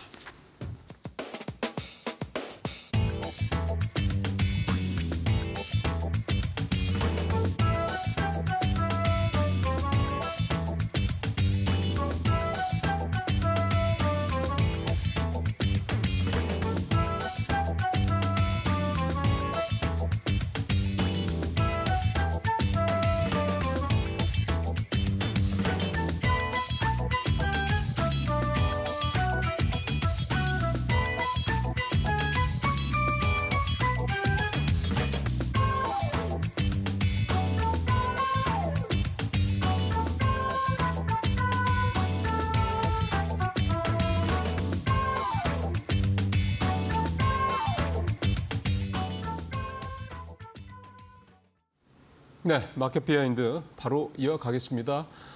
매주 수요일에는 이동근 IM투자증권 팀장님 모시고 얘기 나눠보겠습니다. 팀장님 어서 오십시오. 네, 예. 일단 오늘 시장 얘기를 좀 해봐야 될 것 같습니다. 이게 잘 나가다가 글쎄요 덜커덩거리는 건지 아니면 잠깐 뭐 계속 올랐으니 좀 지쳤으니까 좀 쉬어가자는 건지 오늘 팀장님 뉴욕 시장 마감 상황 보시고 어떤 생각이 좀 드시던가요? 뭐 이제 죄송합니다. 일단 그 뉴욕 증시를 간밤에 보신 분들은 좀 느끼시겠지만은 사실 나스닥의 낙폭이 좀 컸죠. 그쵸. 이제 네. 그 엔비디아가 역시 이제 그 가장 큰 역할을 담당했다고 말씀드릴 수가 있을 것 같고요. 엔비디아의 하락은 뭐 두 가지로 일단 좀 정리를 해볼 수 있을 것 같아요. 하나는 엔비디아 자체가 워낙 그 전고점 부근까지 이제 올라왔다라는 것들, 그러니까 그쵸. 140달러 네. 육박을 하면서 전고점까지 좀 강하게 올라왔기 때문에 이에 따른 좀 차익 매물이 증가할 수 있는 시점이었다. 이런 말씀 드릴 수가 있겠고요. 예. 근데 이제 두 번째는 이제 그 반도체 전반에 영향을 미친 조금 이제 악재 요인이 있었죠. ASML이 사실은 실적 발표일이 하루 남아 있는데 예. 어떻게 보면 3분기 실적이 먼저 좀 유출이 됐어요. 이게 이제 예. 고인지 뭐 실수인지는 잘 모르겠는데 홈페이지에 예. 유출이 되면서 예. 바로 이제 삭제는 됐지만은 어쨌든 간에 그 나온 그 실적이 상당히 시장에 충격을 안겨준 거죠. 그렇죠. 뭐 이제 그 수주 같은 경우가 예상치 한 절반밖에 안 되는 걸로 지금 뭐 나왔고 그리고 이제 매출 전망도 예상치에 크게 못 미친 걸로 이제 그 오픈이 되면서 이 부분이 결국은 반도체 업종 전반으로 좀 영향을 크게 줬다. 결국 이 ASML의 실적이 이렇게 부진한 부분이 어떻게 보면은 중국 시장의 중국 사업의 비중 예상보다 좀 크게 축소된 것이 아니냐 이렇게 좀 이제 그 예상이 되면서 이런 것들이 반도체 업종 전반으로 영향을 미친 그런 측면이 좀 있는 것으로 보여집니다. 사실 그래서 이제 뭐 ASML 실적을 시작으로 해가지고 이제 좀 이제 그 빅테크들의 실적이 계속해서 발표가 될 텐데 이런 부분들 부분들이 향후 시장에 다시 한번 좀 영향을 줄 수 있는 그러한 지금 그 모습이 아닌가 이렇게 말씀드릴 수가 있을 것 같아요. 예, 그러면 두 가지 질문을 좀 연속으로 좀 드리고 예. 싶은 게 첫 번째 질문은 오늘 그 분석 내용을 그러니까 ASM이 이렇게까지 주가가 사실 마이너스 16% 이거는 사실 그렇죠. 폭락이거든요. 예. 뭐 급락 수준도 아니고 이게 뭐 앞서 말씀하신 대로 뭐 내일 발표할 거로 오늘 발표 이거는 사실은 좀 예. 아닌 것 같고요. 결국은 맞습니다. 이제 말씀하신 대로 실적 전망이 안 좋다 이런 건데 네. 그 제가 오늘 아침에 이제 저도 출근하면서 내용을 좀 보니까 인텔하고 삼성전자 얘기를 하더라고요. 그렇죠. 오늘 ASML에 이렇게 주가가 폭락했던 이유 중에 하나로, 네. 그러니까 향후 실적 전망이 좀 부진하다는 거에 대한 이유로. 예. 그러면 삼성전자가 요즘에 저희도 워낙에 안 좋다 보니까 그렇죠. 이게 뭐 인텔, 삼성전자 따져보면 반도체 업계 이제 제왕들이 있지 않습니까? 예. 근데 지금 다 조금씩 왠지 좀 어렵다라고 얘기들이 예. 나오는 데고.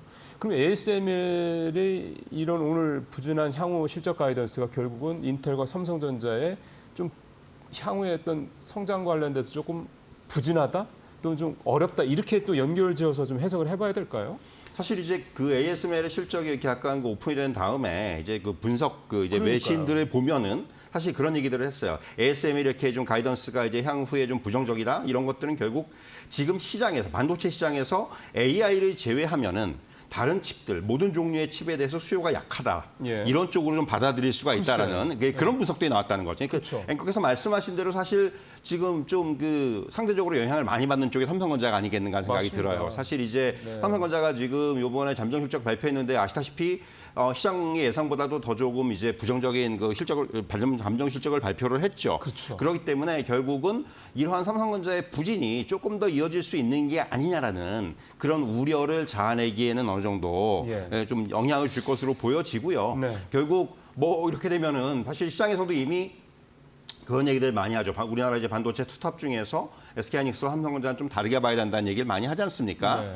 결국은 이러한 어떤 두 종목, 두 회사의 어떤 향후에 좀 그 흐름이 조금 더 엇갈릴 수 있는 그런 일단 좀 계기는 제공한 것이 아니냐. 다만 뭐 삼성전자도 이번에 이제 그 3분기 실적이 예. 좀 잠정 실적을 통해서 어느 정도 이제 오픈이 됐고 그리고 이제 결국은 이러한 실적에서 과연 향후에 더 나빠질 것이냐에 대해서는 좀 더 봐야 돼요. 그렇죠. 뭐 4분기 네. 같은 경우도 3분기보다는 좀 나아질 것이고 이러한 좀 예상들이 지금 나오고 있기 때문에 결국은 지금 이번에 이제 ASM의 실적으로 인해서 반도체 사업 전반에 대해서 조금 이제 어떤 그런 그 부분 약간 그 부정적인 네. 그런 좀 그 이슈가 드리워진 것은 맞지만은 결국 삼성전자는 좀 미리 어떤 3분기 실적 갖다가 어느 정도 이제 오픈을 했다는 얘기입니다. 먼저 맞은 셈이네요. 좀 먼저 매를 맞았다는 예. 거죠. 그리고 오히려 그 이후에 주가는 조금 이제 어느 정도 바닥에서 조금 다지는 모습이 나오고 있다는 글쎄요. 말이죠. 어제도 조금 올랐고요. 예. 네. 그렇기 때문에 일단 삼성전자가 어느 정도 좀 악재를 선반영한 부분은 분명히 있다. 저는 이렇게 좀 말씀을 드릴 수가 있을 것 같아요. 예, 지금 사실 삼성전자라는 회사를 따져보면 HBM이라는 한 어떻게 보면은 메모리 중에서도 한 제품만 가지고 삼성전자가 이제 뭐 인텔의 길을 걸을 것이 이렇게 보는 거는 좀 너무 이르죠. 또 삼성전자랑 인텔이랑은 이 커버리지도 완전히 다르고요. 많이 다르고요. 그러니까 그런 점에서 이제 너무 이쪽이 메모리 쪽이 안 좋다고 그래서 이제 HBM 엔비디아 공급 못 했다고 그래서 그것만 가지고 삼성전자는 도매금으로 싸잡아서 이제 삼성전자 힘들다 뭐 끝났다 이렇게 가져가는 건 그건 분명히 과한 해석인 건 맞는 것 같습니다. 이제 하나 더 추가 질문을 드리면 ASML의 이런 주가 폭락 상황. 물론 오늘 엔비디아가 5% 가까이 떨어지면서 전반적으로 필라델피아 반도체 지수도 많이 떨어지고 이렇게 전체로 반도체 주주가 안 좋긴 했는데 이거를 따로 떼어넣어서 봐야 될 건지 그러니까 엔비디아는 어쨌든 AI 쪽으로 이제 하는 거니까 그다음에 아니면은 같이 봐야 되는 건지 이거도 좀 저는 아침에 좀 궁금해지더라고요. 어떻게 봐야 됩니까? 영향이 아주 없진 않겠죠. 하지만은 일단 엔비디아 같은 경우는 최근에 그 아시겠지만은 이제 주가가 다시 그 전고점 140달러에서 100달러가 살짝 이제 깨졌다가 다시 그 레벨까지 회복을 한 거죠. 어떻게 보면은. 그러니까 마감가로는 그렇죠. 사상 최고치더라고요. 그러니까 사실 이런 걸 보면은 엔비디아가 그만큼 지금 어떤 그 상승의 탄력은 여전히 살아있다는 말씀 드릴 수가 있을 것 같아요. 무엇보다도 예. 사실 엔비디아의 상승세가 지속되는 부분들은 역시 뭐 새로운 AI 칩이라고 할 수 있는 블랙웰 수요에 대한 기대감이라든가 그건 마주 막- 이런 부분들 예. 역시 이런 것들이 좀 이제 강하게 좀 작용한 측면이 분명히 있겠고 예. 사실 엔비디아의 실적 발표는 조금 이제 시간이 걸립니다. 3분기가 8월부터 10월까지이기 때문에 그쵸. 이 실적은 이제 뭐 다음 달 정도에 발표가 될 텐데 결국 지금 엔비디아의 매출을 보면 최근에 한 5개 분기 동안 매 분기마다 2배 이상 증가를 했단 말이에요. 예. 근데 다만 여기서 이제 시장에서 이것을 어떻게 해석하느냐가 굉장히 중요할 거로 보여지는데 아마도 3분기 실적이 좋아요. 나쁘지 않지만은 다만 이렇게 이제 매 분기 2배 이상 그 성장한 것에 비하면은 조금 슬로우해질 수가 있어요. 네. 요번에 지금 전망치가 한 전년 동기 대비해서 한 82% 증가할 것으로 예상이 되고 있는데, 그러니까 2배 이상 성장을 하다가 좀 이제 그런 그 성장의 어떤 전반적인 그 폭은 조금 줄어들 수가 있다는 거예요. 이 부분을 갖다 시장에서 과연 어떻게 해석할 것인가가 저는 굉장히 중요하다. 여전히 뭐 엔비디아에 대한 성장성을 시장에서 이제 좋게 봐줄 것인지, 예. 아니면 시장에서 이제 최근에 뭐 빅테크들에 대해서는 사실 굉장히 좀 잣대가 엄격하지 않습니까? 조금만 뭐 이제 뭐 전망치가 조금 뭐 나쁘지 않은데, 분명히 나쁘지 않은 건데 이걸 나쁘게 받아들인단 말이에요. 그래서 사실은 그런 부분들, 그러니까 저는 시장의 해석이 굉장히 중요하다, 이런 말씀 좀 드릴 수가 있을 것 같습니다. 그런 시장의 해석에 영향을 미칠 만한 변수가 뭐가 있을까요? 예를 들어서 뭐 이제 사실 연준이 이제 금리 인하를 시작을 그쵸? 했으니까 예. 뭐 그 부분은 이제 변수가 아닌 것 같고, 어떤 게, 왜냐면 왜 제가 이 말씀을 드리냐면 6월 달에 이제 골드만삭스에서 AI 고점론 리포트 나오고 난 다음에 사실은 한동안 부진했었잖아요. 예. 그래가지고 뭐 엔비디아 이제 다 왔네 뭐 등등등. 그러다가 지금 이제 좀 전에도 팀장님 말씀하신 대로 이제는 뭐 사실 또 정고점을 거의 뚫을 정도로 좀 다시 올라와 있는 상황이고, 그럼 이 상황에서 다시 엔비디아를 지난 6월 달 상황처럼 다시 끌어내릴 만한 변수가 될 만한 게, 실적은 증가폭은 분명히 둔화되는 건 당연한 거고, 말씀하신 대로 그런 증가폭이 좀 둔화되는 걸 시장에서 용인하려면 뭔가 시장의 어떤 변수에 대해서 우리가 조금 주목하면 좋을까요? 어떤 걸 보세요? 제가 이제 가장 중요하게 보는 것은 역시 이번에 이제 그 여타 빅테크 그 기업들이 이제 가이던스를 발표할 거란 말이에요. 네. 이 가이던스에서 과연 AI의 투자에 대한 어떤 그 미래의 어떤 이런 그림들을 좀 그릴 것인지, 이게 제일 중요하다고 봐요. 계속해서 AI에 예. 대해서 적극적으로 할 거냐 사실 마냐? 이거죠. 그러니까 예. 지금 시장에서도 가장 우려하는 부분들이 지금 AI 투자를 하고 있는데 이게 과잉 투자냐 뭐 이런 얘기들 많이 하지 않습니까? 그렇죠. 예. 근데 결국 지금 이런 어떤 산업의 측면에서 보면은 아직까지는 AI에 대해서는 지금은 투자 단계다. 아직까지 뭐 수익을 논할 단계 아니라는 게 저도 그렇게 생각하고, 예. 사실 그것이 좀 방향성으로 맞는 방향성이 아닌가라는 생각이 들어요. 그렇기 때문에 사실 이번에 이제 빅테크들의 실적 발표에서 그렇다면은 AI에 대한 언급을 어떻게 할 것인지, 그리고 네. 이런 투자에 대한 지속성을 다시 한번 확인해 줄 것인지, 이 부분을 어떻게 얘기하느냐에 따라서 앵커께서 말씀하신 그런 내용들이 좀 이제 어느 정도 시장의 우려가 좀 완화될 수 있지 않겠는가. 그쵸. 저는 그런 말씀을 드릴 수가 있을 것 같습니다. 만약에 되면 3분기 실적 이제 빅테크 실적들 뭐 말씀하신 대로 나올 거고, 거기서 향후 실적 가이던스와 관련돼서 증가폭이나 이런 것들이 조금 둔화되는 부분에도 불구하고 말테면 예. 사실 ASML은 좀 많이 줄어드는 많이 거니까, 줄어들었죠. 예, 그거는 뭐 사실 이 부분은 중국의 영향이 좀 큰 것 같아요. 미국에서 지금 미국 정부에서 규제를 많이 하기 때문에, 그리고 이제 결정적으로 또 이제 중국뿐만이 아니라 중동에 대한 규제를 지금 새롭게, 특히 이제 AI 칩에 대한 이 부분을 지금 또 미국에서 상당히 좀 강하게 아마도 적용을 할 가능성이 크다. 아직까지는 초기다. 검토 단계라고 하지만은 사실은, 예. 이런 부분들, 그러니까 어떻게 보면 미국의 어떤 국가 안보라는 측면에서의 뭐 이제 규제겠지만은 결국 그런 것들이 이런 그 기업들의 향후 어떤 방향성에 상당히 영향을 미칠 수가 있기 때문에 그렇죠. 결국 ASML 같은 어떤 기업은 그런 쪽에 영향을 좀 많이 받을 수밖에 없다. 이런 말씀을 드릴 수가 있겠습니다. 중국 말씀하셔서 사실은 뭐 드는 생각입니다만, 사실 ASML 만드는 EUV 장비, 이건 사실 ASML밖에 못 만드는 건데 그렇죠. 중국 수출 못 하잖아요. 맞아요. 예전에 AS 장비, EUV 장비를 해서 다 세팅해놓고 이제 다 만들어놓고 이제 딱 선적하려고 하는 상황에 미국이 못하게 해가지고, 뭐 심지어 그때 화재가 나가지고 전소돼서 예. 수출을 못한 적도 있고 등등등. 어쨌든 ASML이라는 이게 사실 네덜란드 회사인데 참 미국 정부의 어떤 이런저런 압박에 참 이렇게 휘둘릴 수밖에 없는, 그게 또 현실이지 않은가 생각이 듭니다. 이런 상황에서 좀 드는 생각이 그겁니다. 어쨌든 오늘은 좀 뉴욕 시장이 조금 떨어지긴 했지만 계속 좋았잖아요. 네. 그러다 보니까 이제 우리 시청자들 입장에서 봤을 때는 뉴욕 시장은 저렇게 잘 가는데 도대체 우리는 왜 이러는 거야? 뭐 이렇게 약간 이 디커플링이 너무 심하니까, 네, 그렇죠. 디커플링이 좀 있긴 한 건데 너무 네. 심하니까 참 이렇게 국내 시장이 안 좋을까, 이런 부분에 대해서 해석은 참 다양하게 나올 수 네. 있는데 팀장님은 어떻게 또 보시는지 듣고 싶네요. 사실 이제 저는 뭐 지금 꼽자면 한 3가지 정도의 요인을 꼽고 싶은데요. 사실 첫 번째는 역시 실적 둔화에 대한 우려입니다. 지금 어떻게 보면 이제 미국 증시, 미국 시장은 이번에 이제 3분기 실적 시즌에 대해서도 긍정적이에요. 예. 이미 지금 S&P 500 기업 중에서 실적 발표한 기업들의 한 30개 정도의 업체가 예상치를 5% 이상 상회를 했고요. 글쎄요. 결국 이게 뭐 지금 이전 분기들과 대비해 봐서도 굉장히 긍정적이거든요. 결국 미국의 지금 실적 시즌은 상당히 긍정적으로 좀 시작을 하고 있다 이렇게 말씀드릴 수가 있을 것 같은데 네. 우리 증시 같은 경우는 좀 다르죠. 그러니까 국내 기업 이익 전망치를 보면은 최근에 한두 달 사이를 보면은 굉장히 그 하향 조정되는 기업들도 많고 네. 전반적인 어떤 시장의 그 컨센서스도 좀 하향 조정이 되고 있는 상황이에요. 그러니까 그렇기 때문에 이런 실적에 대한 우려가 지금 최근에 조금 좀 강화된 것이 아니냐. 다만 네. 작년에 이제 코스피 연간 순이익이 한 106조 원 정도 나왔고 그리고 올해 예상치가 한 188조 원 정도 됩니다. 그렇기 때문에 좀 하향 조정되더라도 작년에 어떤 그런 이익보다는 올해가 분명히 넘어설 것은 분명해요. 훨씬 좋다는 예, 훨씬 얘기잖아요. 좋아요. 예. 하지만은 시장의 우려는 지금 어떤 이런 그 절대치를 보는 게 아니고 지금 일단 좋았다가 계속해서 좀 떨어지는 것이 아니냐. 이 부분에 좀 포커스가 맞춰져 있는 것 같아요. 성장성이 떨어진다, 그렇죠. 둔화된다. 더군다나 지금 가장 중요한 이 두 번째 요인으로 넘어가다 보면은 결국 이러한 어떤 실적의 하향 조정을 이끄는 게 반도체라는 게 그쵸. 가장 좀 큰 것이 아닌가라는 생각이 들어요. 아시다시피 이제 국내 증시에서 반도체 업종이 차지하는 비중이 워낙 크다 보니까 네. 결국 삼성전자가 안 좋으면은 우리 증시가 영향을 받을 수밖에 없는 거예요. 네. 결국 이 부분이 우리 증시를 소외시키는 굉장히 중요한 요인이 아닌가라는 생각을 해보게 되고요.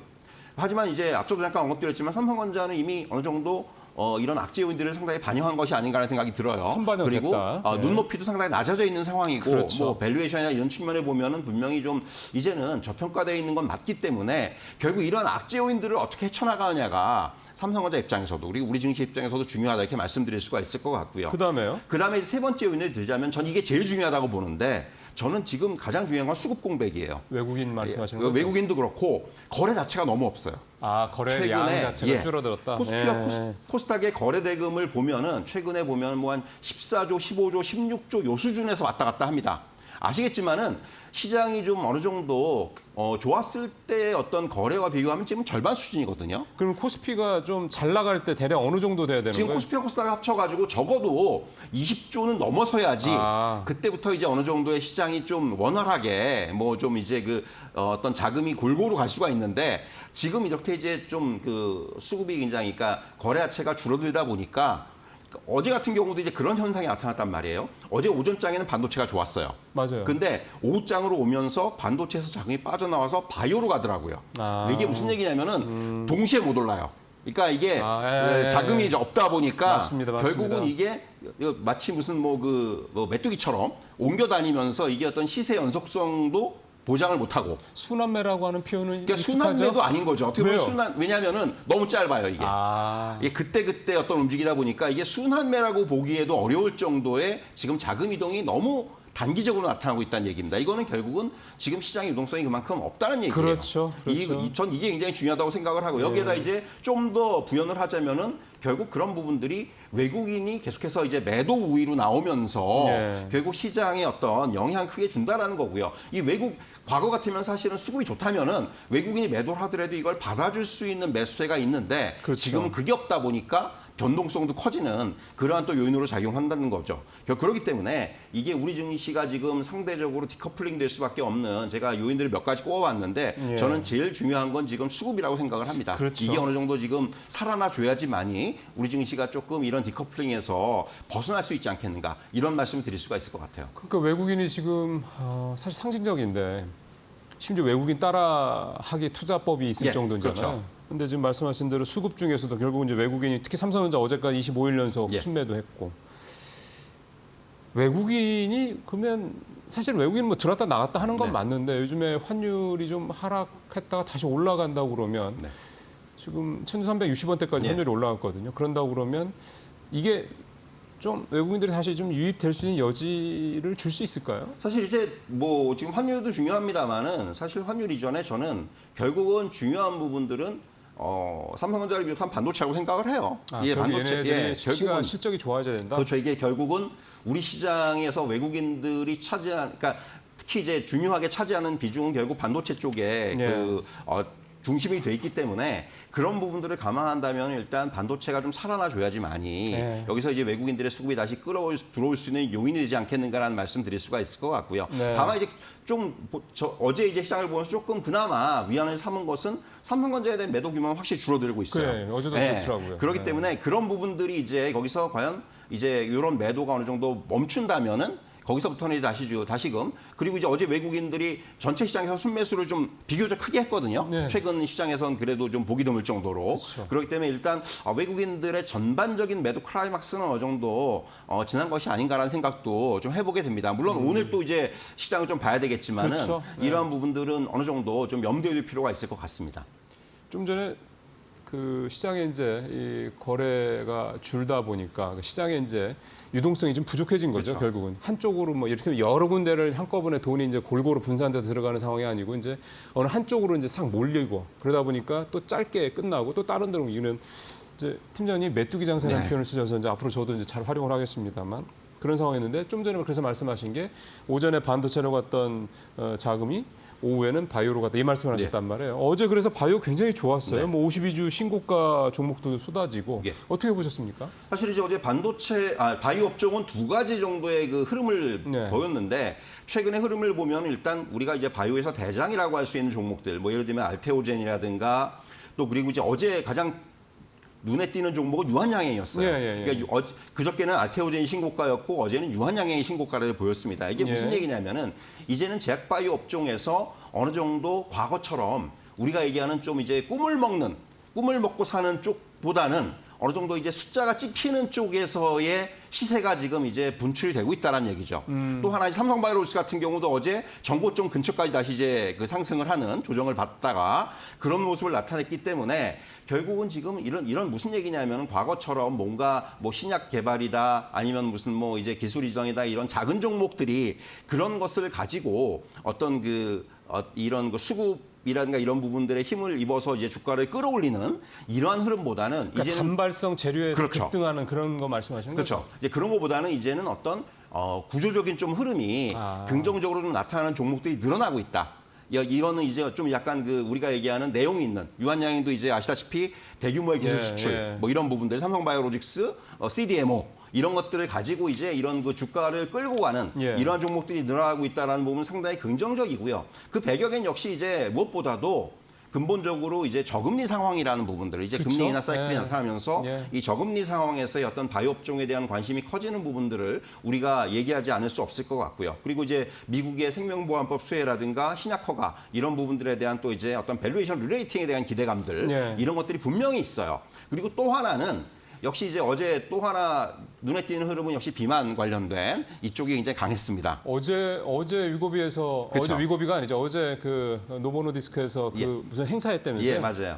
그러니까 이제 위고비가 또 이제 우리나라에 정식으로 수입이 되면서 글쎄. 이것에 대한 지금 문의가 또 굉장히 폭발하고 있다 뭐 이런 재료가 나왔는데 결국 이러한 흐름들, 물론 비만 치료제는 이거는 약간 좀 뉴스 플로우에 의한 상승이라고 저는 생각을 해요. 하지만은 어쨌든 간에 지금 뭔가 이런 그 제약바이오 업종 전반에 이런 그 재료들도 있고 그리고 앞서 말씀드린 이제는 단순히 어떤 그 미래의 가치보다는 펀더멘털이라든가 밸류에이션에 의한 좀 그 투자가 가능한 이런 종목들이 늘어나고 있다는 점이 저는 상당히 좀 의미가 있다고 생각을 해요.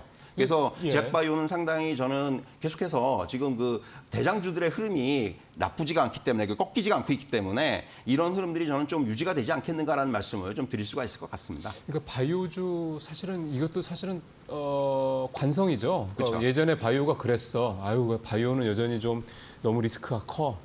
그런 생각을 하고 있었던 게 사실이고 바이오가 올라간다 그러니까 그럼 뭐 해야 돼? 도대체 뭐 잘못 들어갔다가 물리는 거 아니야? 뭐 손실 크게 보는 거. 사실 이런 인식들이 여전히 바이오 관련돼서는 있는 것 같습니다. 물론 근데 지금 팀장님 말씀을 들어보면 이제 바이오주도 반도체주나 뭐 2차 전지주나 무슨 뭐 유틸리티 업종 이렇게 좀 안정적으로 장기적으로 조금 더 편안하게 투자를 할 수 있는 그런 시대가 되고 있다. 이렇게 볼 수 있다는 말씀인 거죠. 결국 지금 저도 지금 좋은 말씀해 주셨는데 결국 앞에 제가 리레이팅이라는 표현을 썼는데 리레이팅. 뭔가 이제는 조금 다르게 봐야 되는 종목들이 늘어나고 있다라는 거예요. 그러니까 네. 대형주들 중심으로 해서 이제 투자를 해도 크게 뭐 이제 어떤 리스크를 좀 줄일 수 있는 이런 종목들이 늘어나고 있다라는 게 저는 굉장히 좀 변화라는 말씀을 드릴 수가 있을 것 같아요.